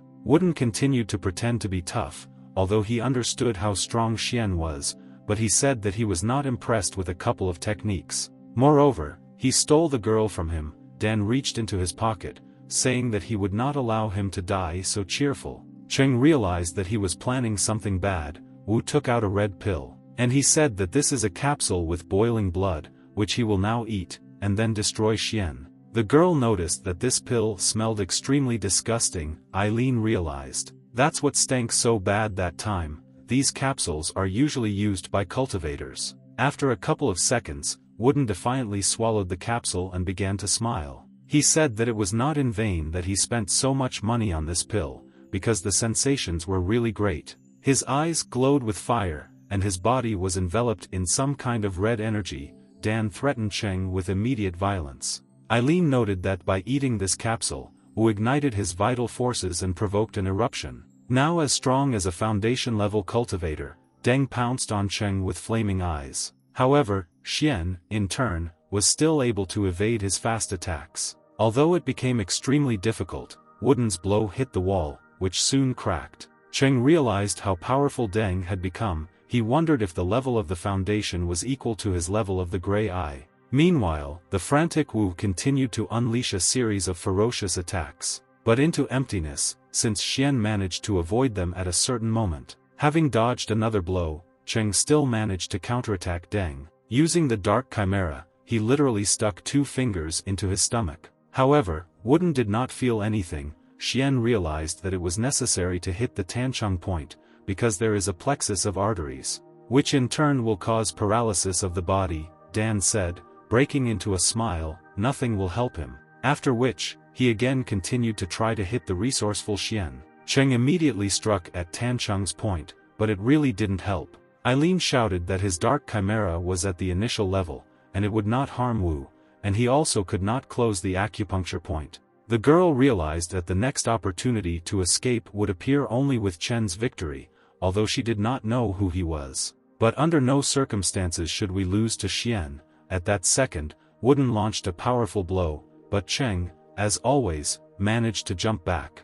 The attack hit the floor. It seemed as if the building was shaking. Xian concentrated all his strength into one blow, and rushed towards Deng. Wu, in turn, accepted the challenge and also ran to meet him. A couple of seconds later they met, Dan's fist and Xian's chimera fingers. As a result, they were thrown back by the blast wave and scattered in different directions. The same fate befell Eileen and the girl. The cat literally took off and landed at the balcony door. Cheng understood that Wooden's power had increased many times, and at the moment they were not inferior to each other in strength. Xian's fingers trembled, but he was by no means going to give up. Wu said he had no idea how effective Lu's pill would be. Cheng saw how the capsule with blood held back his blows to the acupuncture points. Wooden once again attacked Xian and said that they would meet in the next life. But as before, he couldn't hit the nimble Cheng, which only made him angrier. Xian understood that he had no choice but to reuse his abilities. The main character decided to check his acupuncture points again and began to strike them with lightning strikes. However, he was unable to harm the crazy Wooden, and they clashed in battle again. Time after time, Xian checked his points, and at the same time used a dark chimera. Dan, as usual, could not catch the fast Cheng. Everything was happening very dynamically. Eileen became nervous after Xian once again tried to penetrate his points. He said that there was no point in this, because he did not have enough strength to inflict the necessary damage on him. Separating to each side, they looked menacingly into each other's eyes, then rushed into the fight again. There could only be one winner, and naturally it was going to be Xian. Cheng began to actively wear down Dan, which brought the desired result. Because at a certain moment, Wu felt some discomfort. He tried not to show it, but the body is an extremely unpredictable thing. Dan wanted to continue the fight, but the pain became unbearable and he grabbed his stomach. A second later, Wooden felt much worse and subsequently vomited. Accordingly, he could not continue to resist, and besides, his capsule fell to the floor. Cheng, in turn, hurried to crush it to prevent Wu from grabbing the pill. Wooden finally realized that he could not win this fight. Xian stated that he had changed tactics, and cleared his points, since Deng was repulsing all his attacks. Thus, the points responsible for the stomach began to work 10 times better, the contraction of the stomach walls increased. And as a result, the capsule fell out. Even Eileen didn't know that it was possible to use the dots this way. The girl was happy. But Wooden said that even without the pill he could defeat him, which Cheng doubted. Dan tried to stand up, but felt a sudden heat in his chest. He could not understand what was happening to him, and why it suddenly became so hot. Wu began to tear off his clothes, his face turned sharply red and he began to breathe heavily. As a result, he soon lost consciousness. Xian began to smile. Having said that he apparently overdid it with the points, since he deliberately pressed harder on them. Eileen shouted out enthusiastically that now Dan was unlikely to be able to harm them, because Cheng had crushed him thoroughly. Zuian stated that he did not want to bring him to this state, but simply used his existing abilities. The cat said that he should diligently complete the tasks if he wants to learn more techniques, because he was just almost dismantled for parts by an ordinary drug addict, urging him not to disgrace him. Cheng said that someone like Deng would never defeat him, because in a fight he relies on his mind. Meanwhile the guards went to help Wu. Xian said that he hears several people running, and most likely this is where they are. A couple of seconds later they knocked down the doors and immediately ran into the room, where they saw a not comforting picture in front of them. Cheng got ready. Not even a minute had passed before the main character scattered them throughout the room. The guards, in turn, did not have time to do anything, let alone hit. Smug Xian turned to the girl with a grin on his face, after which he hugged her, but the girl was against it and demanded not to touch her. Then Cheng put it on his shoulder and headed towards the exit until the rest of the bandits came running. He also asked her not to make noise, so that there would be no problems with retreat along the way. The girl fell silent, although it was extremely difficult for her to do so. She blushed with anger. Xian decided to take with him the beaten and unconscious Wooden. Cheng has another unfinished business where Dan's presence was integral. After some time, they successfully left that ill-fated brothel, and in Wooden's car they headed to the store. Wu himself was tied up and thrown into the back seat. The girl, in turn, sat in the passenger seat. She secretly looked at Cheng, who was driving and carefully watching the road. She suddenly thanked him. Xian said that it was not worth it, because initially he went to get even with Dan. The girl asked if he was afraid of revenge, since Wooden even dared to kidnap her. Cheng replied that it looked like she herself was afraid of revenge. The stranger suddenly screamed that she had no fear of anyone. She added that now her Xia family will not let this Wu out alive, since he dared to touch her. Xian was shocked to hear about the Xia family and asked the girl again. Having said that he knows one Xia family, which controls the entire city, and they have the largest and most powerful financial group. She said that she was the daughter of the president of Lingsha Corporation Xia Shang, and her name was Yi. Cheng replied that Xia Shang was a prominent person in their city, and asked how Deng managed to kidnap her. Xia Yi said that her father was abroad now, and if he were in the city, Wooden would not be able to do anything, and she said that she would not remain in debt, and she was ready to reward him for her salvation, after which she asked what amount of money would suit Cheng. Xian smiled, then said that if he wants, she will be his forever. And Xia said that crowds of various majors are trying to achieve her, and he certainly doesn't have a chance, asking what he can offer her. Cheng turned to her and replied with a smirk on his face that he was her master. At that second, Yi humbly said that she was awaiting further orders from her master. Xia Yi was shocked that she said this out loud. She could not understand why she had such a desire to obey Cheng. Xian, in turn, laughed loudly, which began to irritate Yi even more. She stated that Cheng apparently pressed some kind of button for her, and now she is not herself, because he knows acupuncture. Xia remembered how Eileen spoke about the blood slave, and that if she sees him, then the job is done. And she said that this suspicious cat constantly talks about some kind of blood slave. Cheng wondered why she reacted so calmly. Moreover, to the talking cat, Xian said that she is his blood slave, and therefore obeys his orders, adding that it sounds surreal, just like this cat, but it's true. Eileen demanded that his name be Master Eileen, and not a talking cat, and stated that she had never seen anything like that. Xia said, she didn't think that this would happen to her. Xian replied, he wanted to attack Wu, but he was there. Adding that he was fully responsible for her, Xia stated that in this case he is obliged to return her to the state of a normal person. This request from Yi took them by surprise. They both did not want to do it, but Cheng understood that it was not fair to her. In this connection, Xian asked Eileen if there was a way to remove the seal from Xia, because this was really his mistake. But the cat said it was impossible to remove the seal, although he understood his self-condemnation, but the fact that he bit the wrong person was good for him. Having said that he is unlikely to like the same behavior, only from Wooden, Xian thought about it and finally realized that Xia Yi was a much better option than Deng.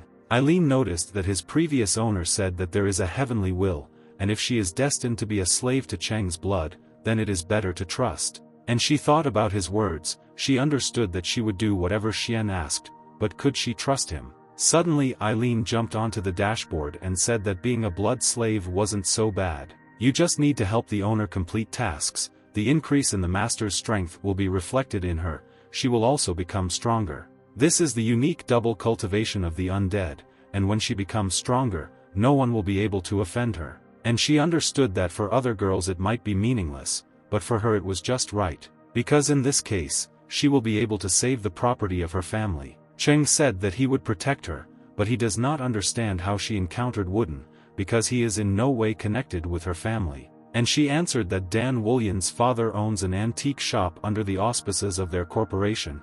At one point questions arose about the reports, and she took up this business, but did not think that Wu would pay attention to her. Cheng understood that the shop belonged to her family. Xia Yi added that Wooden originally pestered her to get involved in their wealth. Xian noticed that he arrived in time today, otherwise everything could have turned out badly. Meanwhile, Eileen jumped onto Wooden's immobilized body lying in the back seat, after which, he began to mock the unconscious Wu a little. Xian didn't approve of Eileen's behavior, but he wasn't particularly against it either. He then turned to Xia Yi, saying that he had one proposal for her, noting that this is not an order, but most likely she will not mind helping him. And she became wary. She asked what specific case he was talking about. At this moment, Xian suddenly braked and stopped the car, thus finding herself on Haojing Mingyuan. Xia was awaiting a request. Xian looked at her mysteriously, then moved closer to her, and she didn't understand what was happening, and what Cheng wanted from her. He suddenly reached out to her, after which he whispered something in her ear, which made her sincerely surprised. After thinking a little about his words, she agreed to help him. Xia hurried out of the car and turned to Xian, who told her, what if they did agree, then it is necessary to act strictly according to plan. And she smiled and replied that she would definitely not spoil such an interesting matter. Then she headed to her home. She couldn't wait to see his face and for everything to happen. Eileen noted that if he was in charge, he would not have let her leave so easily, while Xian said that this girl is not as simple as she seems at first glance. Turning and looking at Wooden's immobilized body, Cheng declared that it was time to deal with him. Tied-up Dan seemed to be still unconscious, so it was time to dot the I's. A few minutes later, they arrived at an antique shop. It was already dark outside. Inside the store, man was sleeping peacefully. The front door suddenly opened. Thus, the bell hanging under the ceiling rang sharply. Xiao, in her sleep, reluctantly opened her sleepy eyes and saw Cheng, who asked why she had not gone home yet. Man shouted joyfully. Xiao replied that she was waiting for him, because he never came in the evening. That's why she became worried, and after a second her smile was replaced by surprise. Because Xian led the bound wooden into the room, Man did not understand what was happening, and why did he tie him up? Cheng said that he returned to fulfill his promise. Xian naturally had a plan, which he hastened to put into reality. Meanwhile, it was late at night, beautiful and cold stars were visible in the sky. They headed to an abandoned house that was located nearby. Xian brought the bound wooden to his knees, leaving him in only his underpants. Xiao thought that this should not have been done, but the mechanism had already been launched. Dan gradually came to his senses. Opening his eyes, he asked what kind of place this was. At this moment, Eileen suddenly accelerated and jumped towards Wu. As a result, he dealt him an extremely painful blow. Dan did not understand what it was. And why did he suddenly feel unbearably pain? It seemed like he was going to die. Wild pain filled him from head to toe, but he could not resist it. He looked at Xiao and Cheng standing in front of him with wide-open eyes. Xian looked into his eyes angrily. Wooden began to shout angrily that they had no right. Then he nervously asked what they were going to do with him,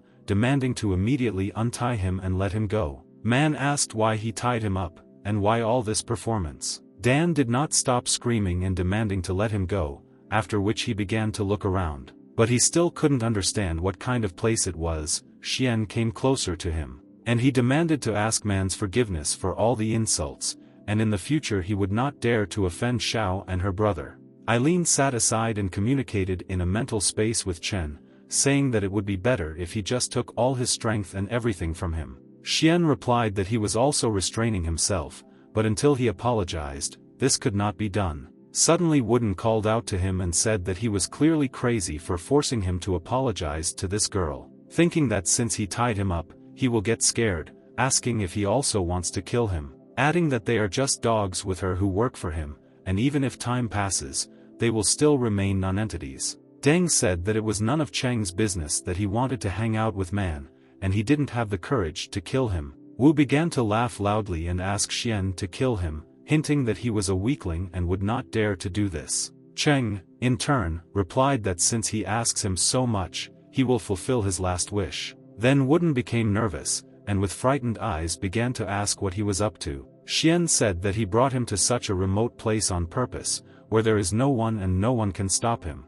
Then he grabbed him and dragged him to the parapet, where he held him by the rope over the abyss. Wu looked down and was horrified by such a height. He screamed like a child. And he begged not to do this, calling Xian crazy. Cheng repeated again. He just needs to bow his head and apologize to Xiao, then promise not to hurt Man and her brother, and then she will let him go. Xiao asked him not to be so impulsive and tried her best to dissuade Cheng. Eileen noticed that the main character knows how to have fun, because the girl was so scared. Xian repeated his demands and said that Deng only had 5 seconds to think. But he started counting from 2 seconds. Wooden corrected him, saying that he had spoken for 5 seconds. Then Cheng smiled and lowered him even lower. Wu again screamed like he was insane. After which, literally bursting into tears, he asked Man's forgiveness and said that he would never touch her again. At that moment, Xiao approached him and asked him to let him go, because Dan had apologized to her.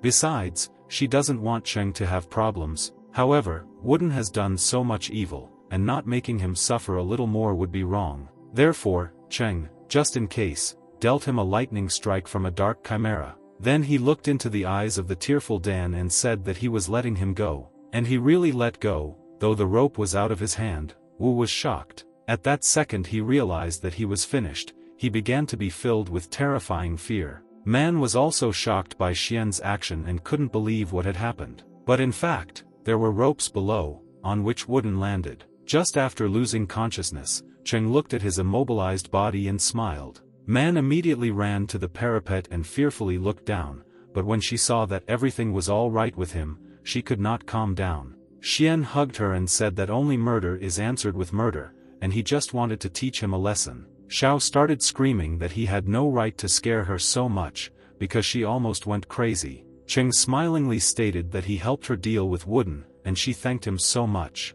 Man, in turn, blushed and walked closer to Xian. She quietly said his name, after which she fell silent for a while. Cheng did not understand what was going on. Then Xiao suddenly kissed him, which Xian did not expect. Eiling began to envy him. The cat could not have imagined that such a modest person like Xiao would take the initiative, while Cheng was pleasantly surprised by Man's unexpected act. He, in turn, did not count on such a reward from Xiao. It seemed that Man herself did not expect such a confident and sudden action from herself. She thanked Xian, but asked him not to do such dangerous things again because she was worried about him. Cheng said that he has now become very strong, so there is no need to worry about him so much. Moreover, he will always protect her. However, Man was still worried about him, because she understood that now he would find himself in such situations even more often. Xian tried to calm her down and took her soft and velvety hand. Having said that she hasn't eaten anything all day,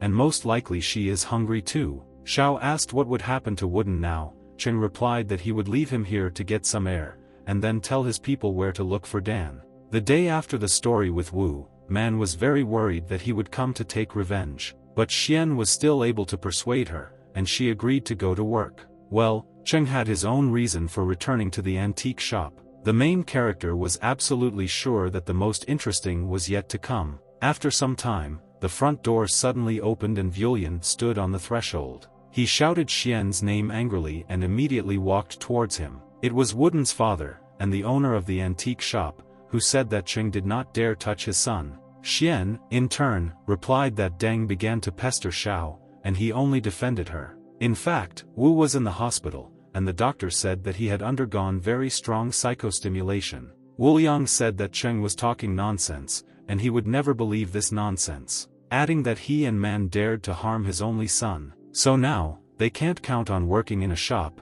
just like in this city, because he will personally contribute to this, and they will not be hired anywhere. Xiao couldn't bear it and said that Wooden really attacked her first. But if her boss turns a blind eye to the facts, then she herself will leave the shop, since she does not intend to tolerate such an attitude. She demanded not to touch Cheng, who tried to calm her down and said that it was unknown who would suffer even more. Wu Yang was furious to hear Xian say this and asked what he was talking about. Cheng replied that only the boss has the right to fire employees, not him. Wu Yang said that he apparently got confused, because this shop exists under the auspices of the Ling Xia Corporation, and he was appointed to the position by the head of the corporation himself. At that moment a familiar female voice called out to him. Wu Yang turned around and saw in front of him a delegation of people from that very corporation, led by the president's daughter Xia Yi. He was shocked by their sudden visit, and for a moment seemed speechless. The assistant said that from today Vulian will be relieved of his position as store director,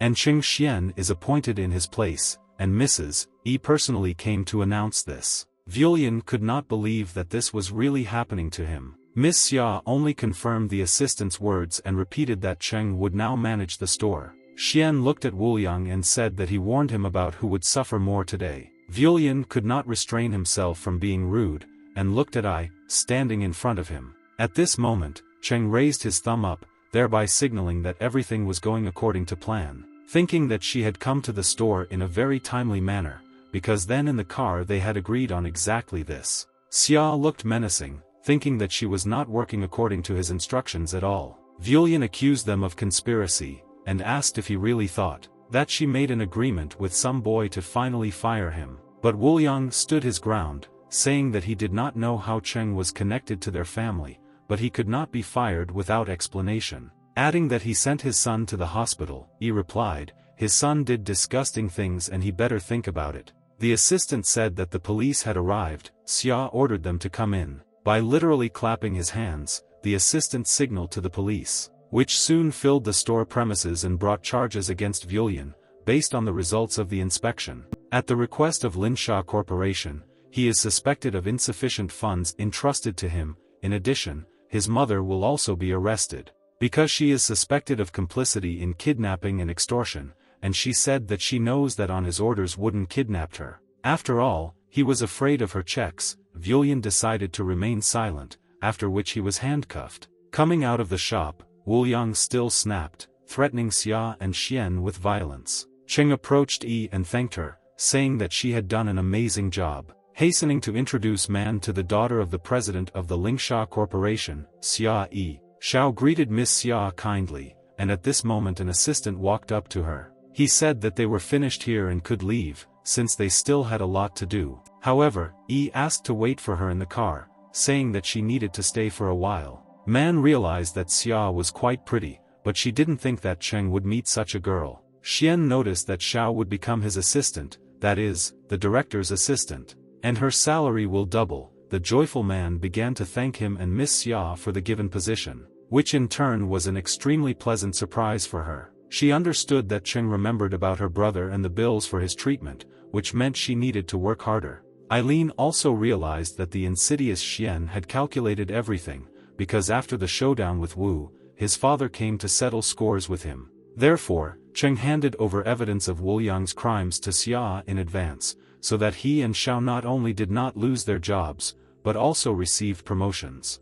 At this moment, Yi turned to Xian and asked what instructions Miss Xia would have. She replied that she had something to do with him that needed to be discussed in private. Man understood everything and said that in this case she would go and restore order in the shop. Xian naturally agreed, after which Xiao walked towards the shelves and Yi walked towards Cheng. In fact, Man was not very pleased to suggest that they could have a relationship. Cheng asked what Xia wanted to talk to him about. Eileen also decided to be present and jumped on his shoulder. And she asked if the store had a separate room. Xian replied that there was a warehouse behind them, at the same time asking a counter question. What kind of business is this that requires such secrecy? Xia replied that this was necessary, and they went to the warehouse, Xiao secretly spying on them. And only once again did she find confirmation of her assumptions. Cheng opened the doors and said that ancient valuables are usually kept here, but they can easily talk here, especially since no one except the director came here. There was a specific smell there, which Eileen noticed. In addition, there were many things on the shelves that radiated special energy. Among them were items for cultivators, and it is unknown why Wu Yang collected them. Xia said that since the morning she has felt as if her strength was leaving her, and she assumes that this is connected with the cat and Xian, and with this blood slavery. Cheng became nervous, and really stayed on her feet. Eileen noticed that she had just become a slave to the blood. Therefore, she has little cadaveric strength, and if she does not have time to replenish them from the owner in time, then her whole body will harden and she will not even be able to move. And she demanded that in this case these powers be transferred to her as soon as possible. Xian agreed. But the process itself can upset her. She replied that she doesn't care, but she immediately needs strength. Xian and Eileen looked at each other and the cat said that there is only one way to transfer corpse powers from the owner to the blood slave. Xia began to hurry them up, because she could no longer tolerate this state. Eileen and Cheng said that strength can only be transmitted through a kiss. Xia was shocked by the information she heard. She asked again, "Is this really the only way?" They answered positively. The cat again began to envy Cheng. She, in turn, could not check whether they were telling the truth or not. Xian said that if she doesn't want to, then naturally he has no right to force her. Moreover, this is such a thing that agreement is required on both sides. Eileen thought that he had never seen such insolent people like him, and he could only assist his insolence. The cat said that after her body hardened, cracks would appear in her skin, and she would literally turn into an old woman. And he is very sorry that such a young and pretty girl can turn into a witch. Xia couldn't listen to him anymore, and said that she was ready to go for it, because she didn't want to become ugly. Smug Xian came closer to Yi. She became nervous. After a couple of seconds, they finally kissed, and Cheng began to transfer power to her. The purple mass flowed towards her. Eileen watched from the sidelines what was happening. Suddenly she had an inexplicable feeling.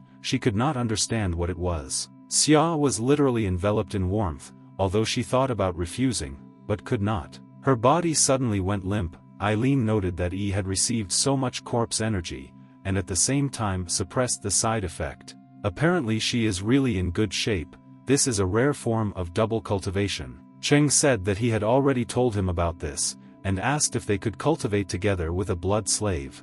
Eileen replied that he meant doing tasks together, but if they have a good connection, then they can try. Cultivating the soul and blood of the highest level, this requires the slave to suppress desires, but they can also lose touch. Adding that judging by Yi, they really should carry out soul cultivation. However, Xia stated that she was not going to cultivate with a loser, and she had had enough. Xian was already grimacing with anger. He never expected that she considered him a loser. Cheng grabbed her hand and said that he would not constantly punish her just because she was his blood slave. But it is not permissible for her to say that he is a loser, much less communicate with him in such a tone. Xian pressed her to the table. Xia stiffened, demanding that he leave her. At this moment, a notification suddenly flashed in front of them, telling them about the mission. Divine Scale unlocked the second task. The essence was to increase the level of the blood slave. Accordingly, in order for Xia to become a second-level slave, Xian noted that the mission arrived on time as always.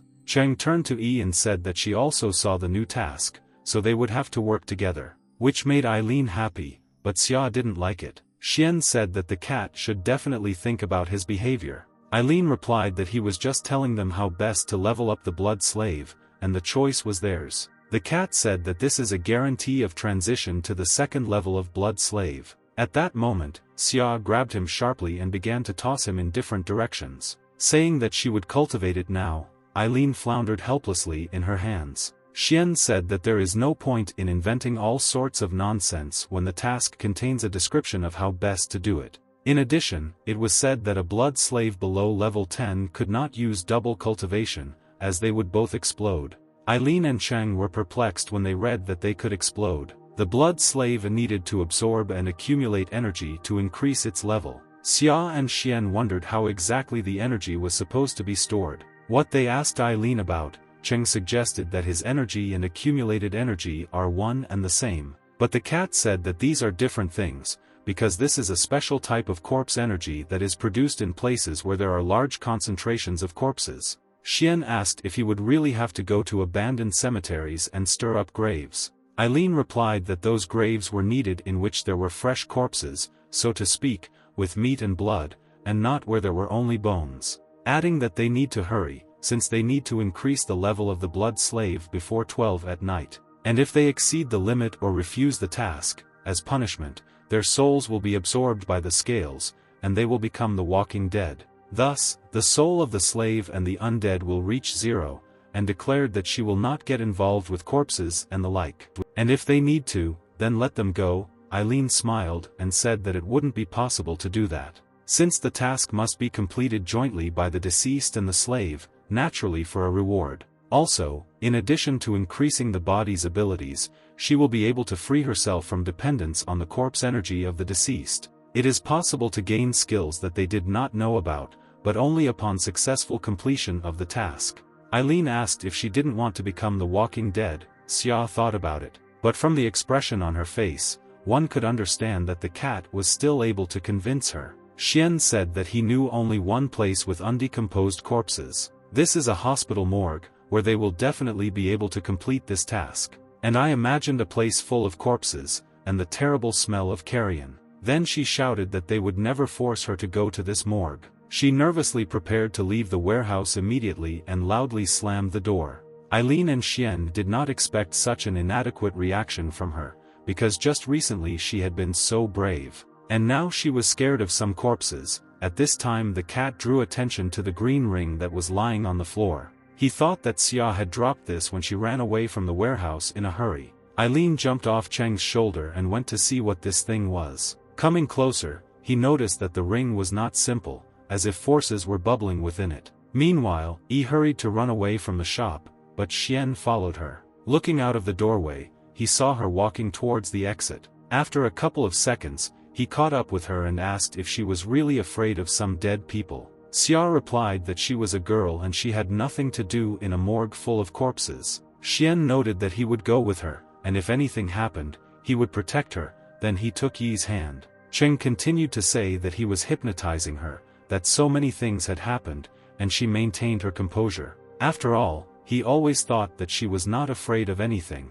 and such a brave girl. At that moment, and she didn't understand why, but she remembered her mother, who always told her that she needed to be a brave girl, no matter what happened. And when her mother was lying on her deathbed, and Xia was next to her, she talked about how she might soon die. But he must be brave and always behave well. She stroked her silky hair and smiled. That day I promised her that she would always be brave, which means she needs to keep her word. Because that woman brought her mother to the grave, and she swore to herself, no matter how scary and strong that woman turns out to be, she will definitely take revenge for her mother. Xia understood that if she completed the task, she would become stronger and therefore be able to fulfill her oath. And it was impossible to retreat because of momentary cowardice. Xia eventually agreed to go with them to the morgue. Having said that she is actually brave and courageous, and should not be underestimated, Cheng was quite satisfied with this answer. Xian accompanied Yi to the car and told her to wait for news from him. For now, he will select the most suitable place to drain the energy, since the task had a time limit. They should hurry up. Xia replied that she had learned everything, because she also did not want to fail the mission. Cheng said that in that case, he wished them good cooperation. And I thought that I had not yet fully accepted him as a partner worthy of cooperation. Meanwhile, Alina was still haunted by the fact that there were a lot of suspicious things in the warehouse. He stood over the magic ring and wondered what Wulyan could be doing in an ordinary antique shop. Returning to the warehouse, Xian asked what the cat had discovered here. Eileen ran around the ring and asked Cheng to take a closer look at him. Xian, in turn, asked what was so special about this trinket. He picked up the ring from the floor and began to carefully study it, examining it from all sides. Cheng could not understand what was happening to him. The ring was shaking in his hands, as if some force was trying to get out. Eileen stated that this is a magical item that was created by cultivators. An ordinary thing will not have such an effect. Adding that this warehouse was full of such things, Xian only thought there were ancient items here. However, it turned out that Wulyan had collected cultivator artifacts. Cheng wanted to find a way to use them. He asked Eileen how to use their magical abilities. The cat replied that cultivator artifacts are not ordinary tools, and you need to have an analysis technique to find out their strength. Noting that even he did not know this technique, Xian wanted to do the task first and then learn the secret of these things. Cheng had previously wondered why the Xia Corporation was engaged in such an unprofitable business. And now, when it turned out that there were cultivator artifacts here, everything became clear. Xian hurried to put the ring on the shelf and leave the warehouse, where Xiao met him. Man asked what they were talking about with Miss Xia, because she seemed to hear them swearing. Cheng denied her guesses and said that he simply exchanged views on some things in business with Yi. The main character understood perfectly well that it was better for Xiao not to talk about cultivators and the dead. Man, in turn, calmed down, after which she asked Xian for a favor. She wanted to ask him for time off, to leave work early. Cheng asked what happened. Xiao answered, they called her from the hospital and said that her brother's condition had deteriorated sharply, asking her to come. Xian, of course, told her to run to her brother, and for today they are closing the shop, since he also has business. Cheng thought about how difficult it was to not be put to rest, and besides, he also had to find corpse energy for the blood slave. He headed to the hospital, remembering how he studied to be a doctor and did an internship at this hospital, so he remembered this location. But it was better to play it safe and check the situation before bringing Xia here, because something could have changed, and you need to be aware of how to proceed. Eileen, as always, did not deprive the opposite sex of attention, and stared at one of the nurses. Cheng urged him to concentrate immediately, because they were doing a serious job. After walking through several corridors, they saw a closed door with the inscription, Morgue, near which there was a security post. He recognized him as the same man who had worked before. But the catch was that he had the keys to the morgue, and therefore they would have to be taken away by cunning. Eileen suggested not to bother, but to simply run up and take the keys from him by force. Cheng said that this is not the best option, since they will come at night and create a lot of noise, and he may have time to press the alarm button. Then they definitely won't be able to get into the morgue to gain corpse energy. They need to go back and think about everything. And at night they acted with Yi. At that moment they suddenly saw a man walking along the corridor, right at them. Xian realized that her brother was lying in this hospital. Xiao also noticed Cheng. She was surprised and couldn't understand what he was doing here. Xian greeted her. Man asked how he ended up here, and why he came to the hospital. Cheng lied that he had a friend lying here, whom he came to visit, and asked how her brother was feeling. Realizing that it was better for her not to know about all these corpse matters, Xiao replied, yesterday they say everything was fine, but today it suddenly became worse. Xian said that he remembers her talking about his stable hepatosis. Man added, and now he has fallen into a deep coma. She heard the nurses talking among themselves that in this condition he might not wake up.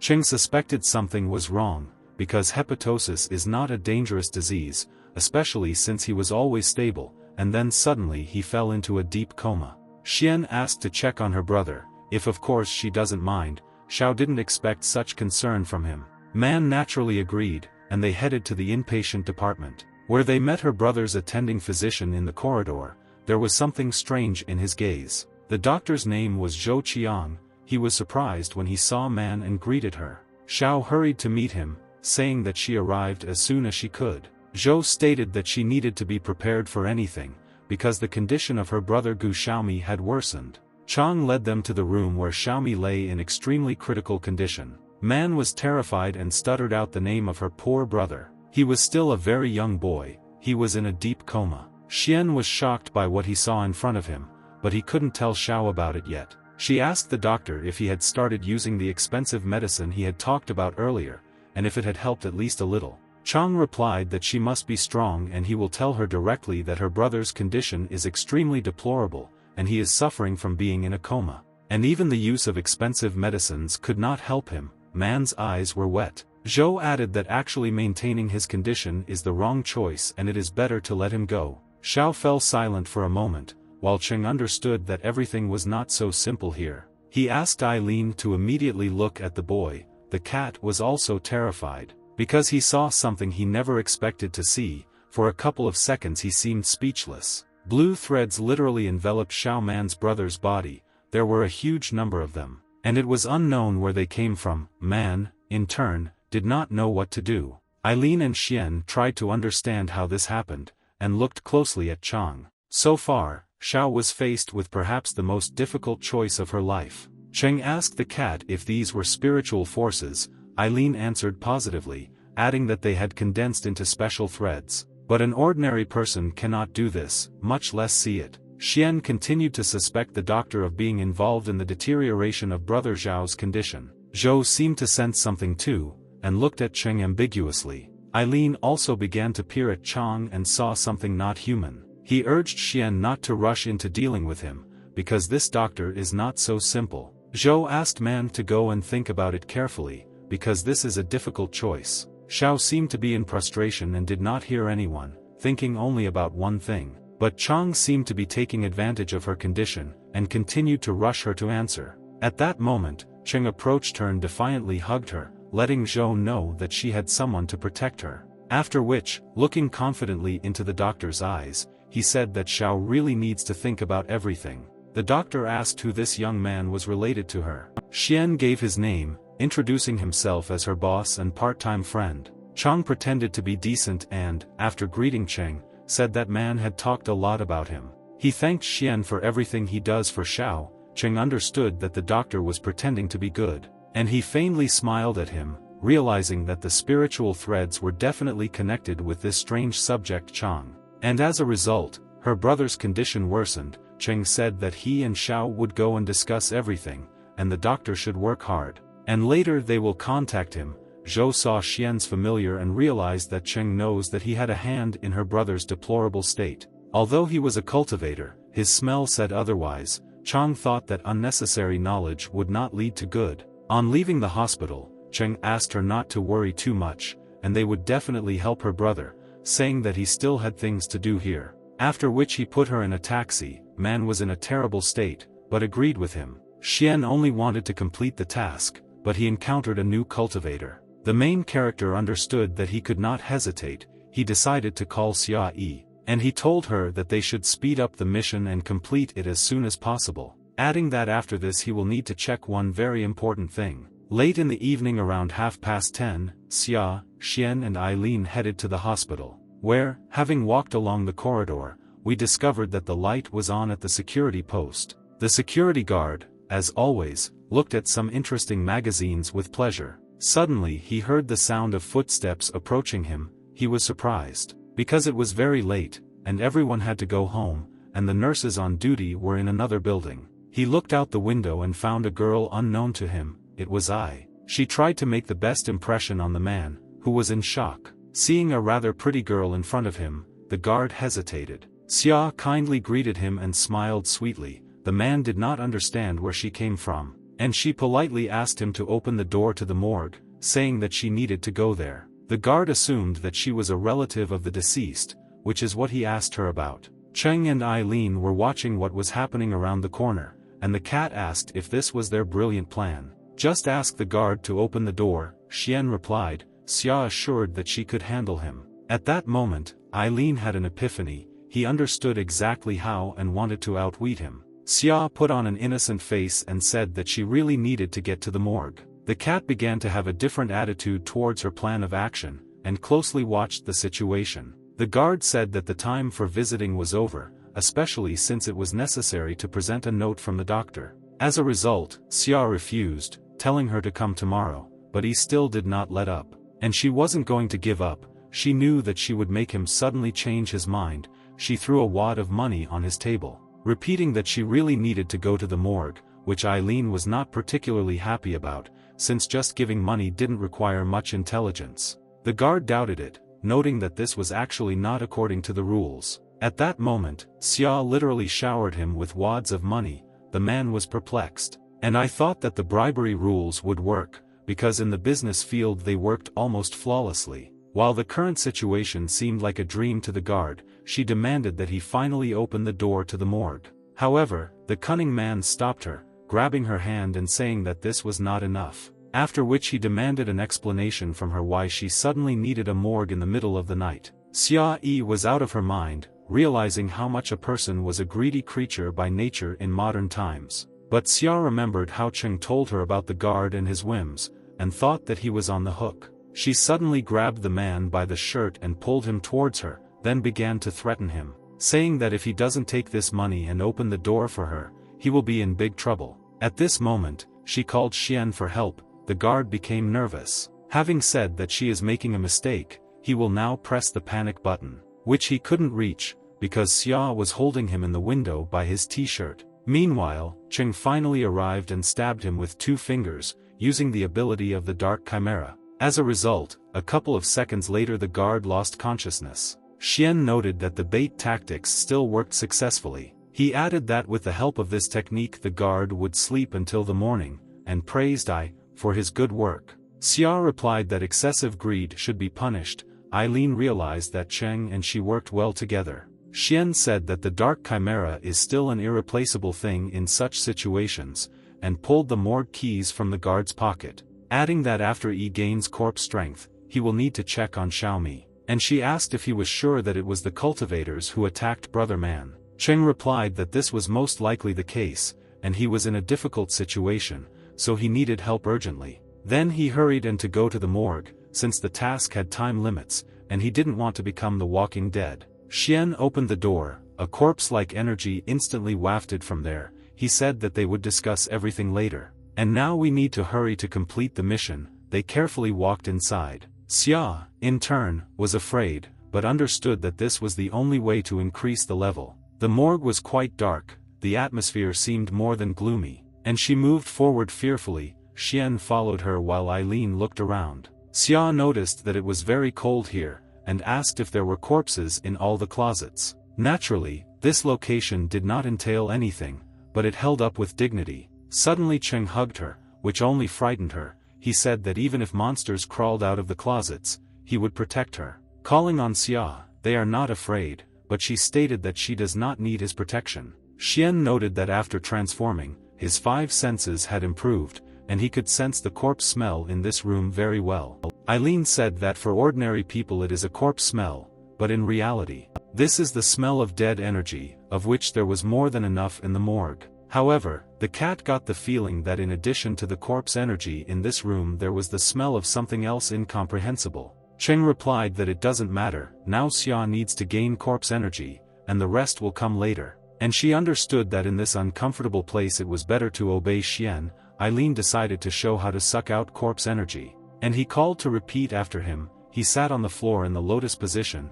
Xia followed the cat. At this moment, a dark purple ball suddenly appeared in Yi's hands, which absorbed the corpse's forces. Xia closed her eyes and continued to sit on the floor, gradually gaining energy. Xian noticed that she had only seen it once, but she had already mastered this process quite successfully. Eileen was also surprised, saying that although first-class blood slaves have excellent data, they are also extremely smart. Cheng drew attention to one of the cabinets, from which no corpse energy was coming out. He assumed that there were no bodies there. Taking a closer look, he discovered the same spiritual threads on the closet, which were also on the younger brother man. Xiaomi was shrouded in the same magic. Xian thought that this was the work of Dr. Zhou, and he was most likely a cultivator. Cheng made a lot of effort to open the cabinet, but it did not budge. He realized that that cultivator was quite strong to tie the cabinet with such strong threads, and they should be careful, but Xian was interested in knowing what was inside the cell. Together with Eileen, they managed to unlock the closet, inside of which there was an unknown magic stone. There was a certain symbol on it. Eileen guessed that it was an earth-level magical scale. Cheng asked what the difference was. The cat reminded him that magic scales are divided into 3 levels: heavenly, earthly and human. Earth-level scales are rare, and they give the owner special skills. They are much stronger than human-level scales, which can only speed up the development process. Xian understood that the owner of this scale untied the cabinet with threads. At that moment, a characteristic sound of wind was created behind them. They thought that it was a draft that had opened the doors. The main character turned around sharply and saw in front of him a blade with which he was almost wounded. Xian, in turn, instantly stepped back, and Eileen also jumped to the side. Cheng could not understand what was happening, and tried to see at least someone in the pitch darkness. He began to nervously look around and found a scalpel in the hand of the unknown man, the blade of which sparkled in the darkness. Xia, unaware of anything, continued to absorb the corpse's energy. The unknown struck several more blows with a scalpel, but Xian dodged. Taking a closer look, he recognized man's brother in the young boy. It was Xiaomi. Cheng was stunned. Xiao looked strange. His head was hanging to one side. There was emptiness in his eyes, as if he didn't see anyone and didn't know what he was doing. Suddenly his pupils turned red, and Xiao seemed to go crazy. He instantly started running towards the main character. Xian got ready. With a lightning-quick movement, Mi struck with a scalpel,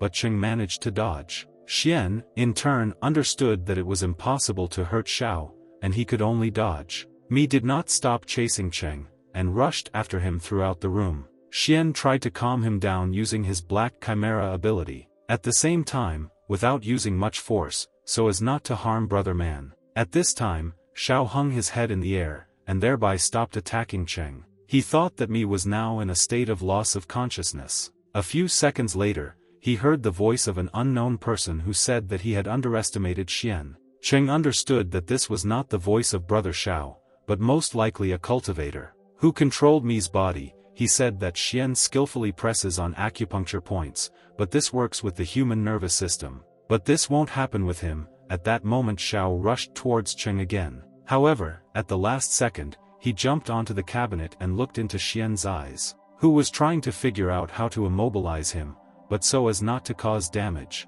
Cheng knew that Brother Man's body was controlled by a cultivator, who was most likely Chang. Xian said that he didn't even try, and he'll still get his. The voice answered, it's impossible to stop him. Cheng said that Mi's body is not controlled by himself, but is controlled by the cultivator. Xian saw the spiritual threads on Xiaomi's neck and arms, which the doctor pulled. In his hands, Brother Man was like a puppet, because in reality he was unconscious. Cheng shouted, he knows that Dr. Zhou Qiang is controlling Mi's body. Eileen also suspected the attending physician Xiao of everything that was happening here. Zhou admitted that it was him, noting his amazing technique, and asked where he got such a familiar from, which he took control of, which Eileen hastened to argue with, declaring that Cheng is not his master, and he will soon devour the doctor. Chang laughed, saying that the poor cat had lost his power and did not pose any threat to him, adding that the girl who absorbs corpse energy is most likely also under the influence of Xian.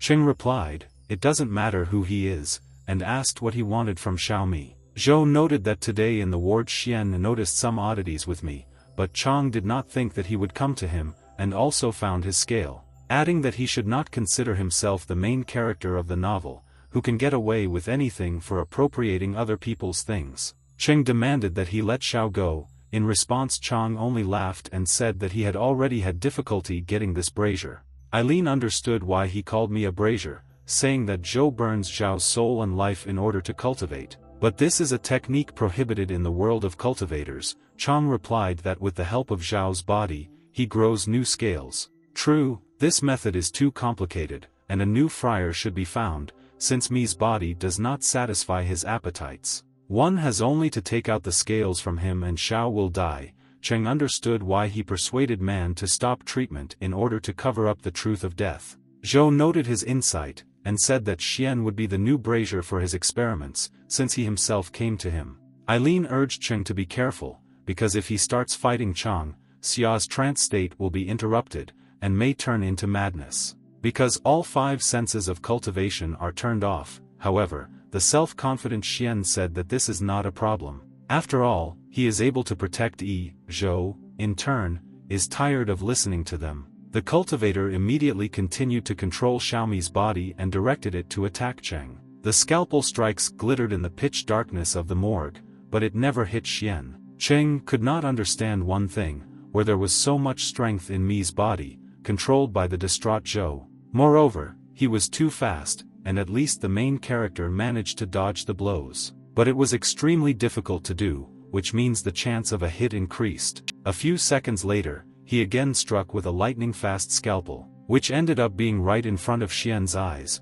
but with the help of his unique agility, Cheng still managed to resist him. Moreover, he snatched the scalpel from Mi's hands. Xian twirled his bladed weapon demonstratively, deliberately teasing Zhou. Cheng wanted to end this as quickly as possible, because Zhao's already weak body could not withstand such stress. Therefore, it was necessary to manage to cut the spiritual threads, and therefore save Brother Man. What Xian finally hurried to do was to run towards Zhao. Approaching him, Cheng pretended that he wanted to attack him, so that Chang would think about how he could dodge the blow, after which he suddenly jumped into the heights, thus ending up behind Mi's back. And then, he successfully cut one of the spiritual threads and calmly landed on the floor, watching as the cut thread let go of the poor boy's neck. However, this did not help, since the person who stated that he had not yet played enough of Chang. He released the spiritual threads again, thereby re-enveloping Xiao Mi's body with them. It was noteworthy that this time the threads were red for some reason. The puppet in the form of an unconscious Brother Man seemed to have become fiercer and angrier. Xian began to think about how he could get rid of these threads without harming Mi's body. Cheng suggested that the only way was to find the place where Zhou controlled Xiao and attack him directly, because it was possible to defend against Mi so endlessly. Besides, he began to move stronger and faster. It was too dark in the morgue, and it was impossible to trace where the threads were coming from. Xian thought that Chang hid in the darkness, from where he used his abilities. Cheng understood that at the end of these threads was Zhou, and if they could not be seen in the darkness, then there was only one thing left: to trace their beginning by touch, which Xian hurried to do. He grabbed one of them, and holding on to it, he headed into the darkness, in search of the crazy Chang. Gradually, Cheng was getting closer to the goal while Xia was gaining strength. At a certain moment, after walking a few more meters, Xian was able to see Zhou's hand, from whose fingers red thread stretched. Chang understood that he was following him, and he hurried to bring the body of Xiao,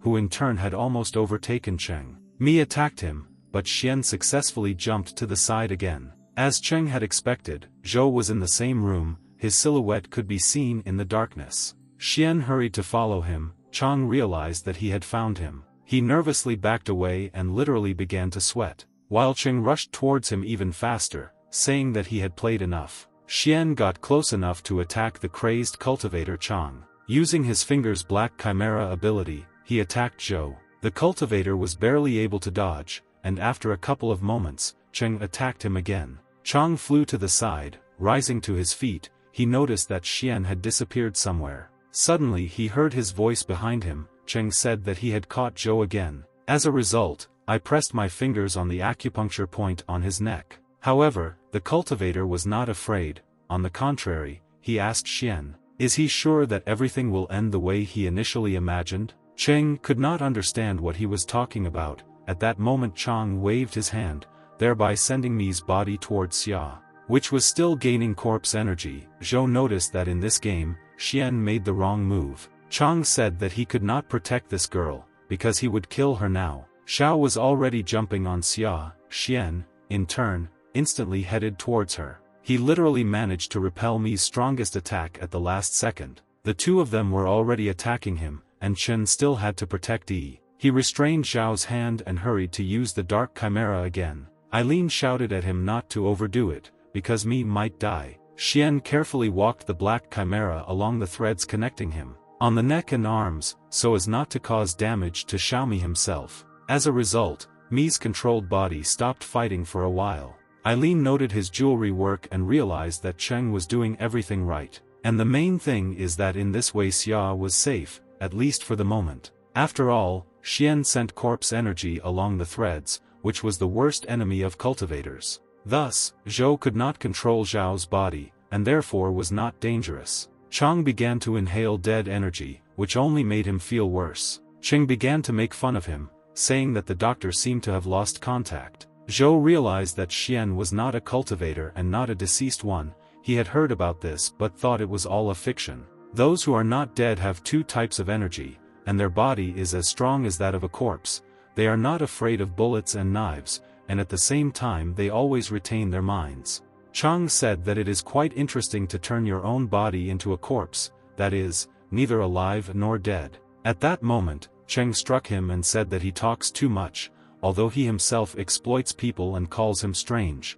Eileen began to assent, saying that this doctor had completely lost his conscience, and urged Xian to deal with him. Cheng noticed that this cultivator is weaker than even wooden. It is necessary to quickly finish with it and bring Yi out of his trance. After which they headed towards her with the cat, but at that second he heard Chang's half-dead voice, who, with a crazy expression on his face, said that they couldn't leave today. Xian replied that in that case he should be sent to eternal rest. But Zhou suddenly began to scream like a wild animal, his veins bulging. It suddenly began to increase in size, several times. After a few seconds, he turned into an armored giant. Cheng clearly did not expect such a transformation, and had no idea how to deal with it now. Eileen suggested that he made himself armor from spiritual threads, adding that initially it seemed that he was not resourceful, and was extremely rough in his movements. However, such subtle mastery of powers is only within the control of a second-level cultivator. Xian realized and saw the true power of Zhou Qiang, who immediately headed towards him. The cultivator dealt him a very slow blow, which Xian easily dodged. Eileen noted that Cheng, with his gray eye level, would not be able to defeat such a cultivator, and he urged him to run away immediately, but Xian refused, saying that he needed to take both Xia and Mi. The cat still tried to convince him otherwise, because this is Chang's territory, and it is unknown how many more surprises he has. Cheng replied that he would not go anywhere until he took Yi and Xiaomi to a safe place. He added that he had already thought of a way to defeat this monster, and asked Eileen to trust him. Zhou stated that Xian took his scales, and now only death awaits him.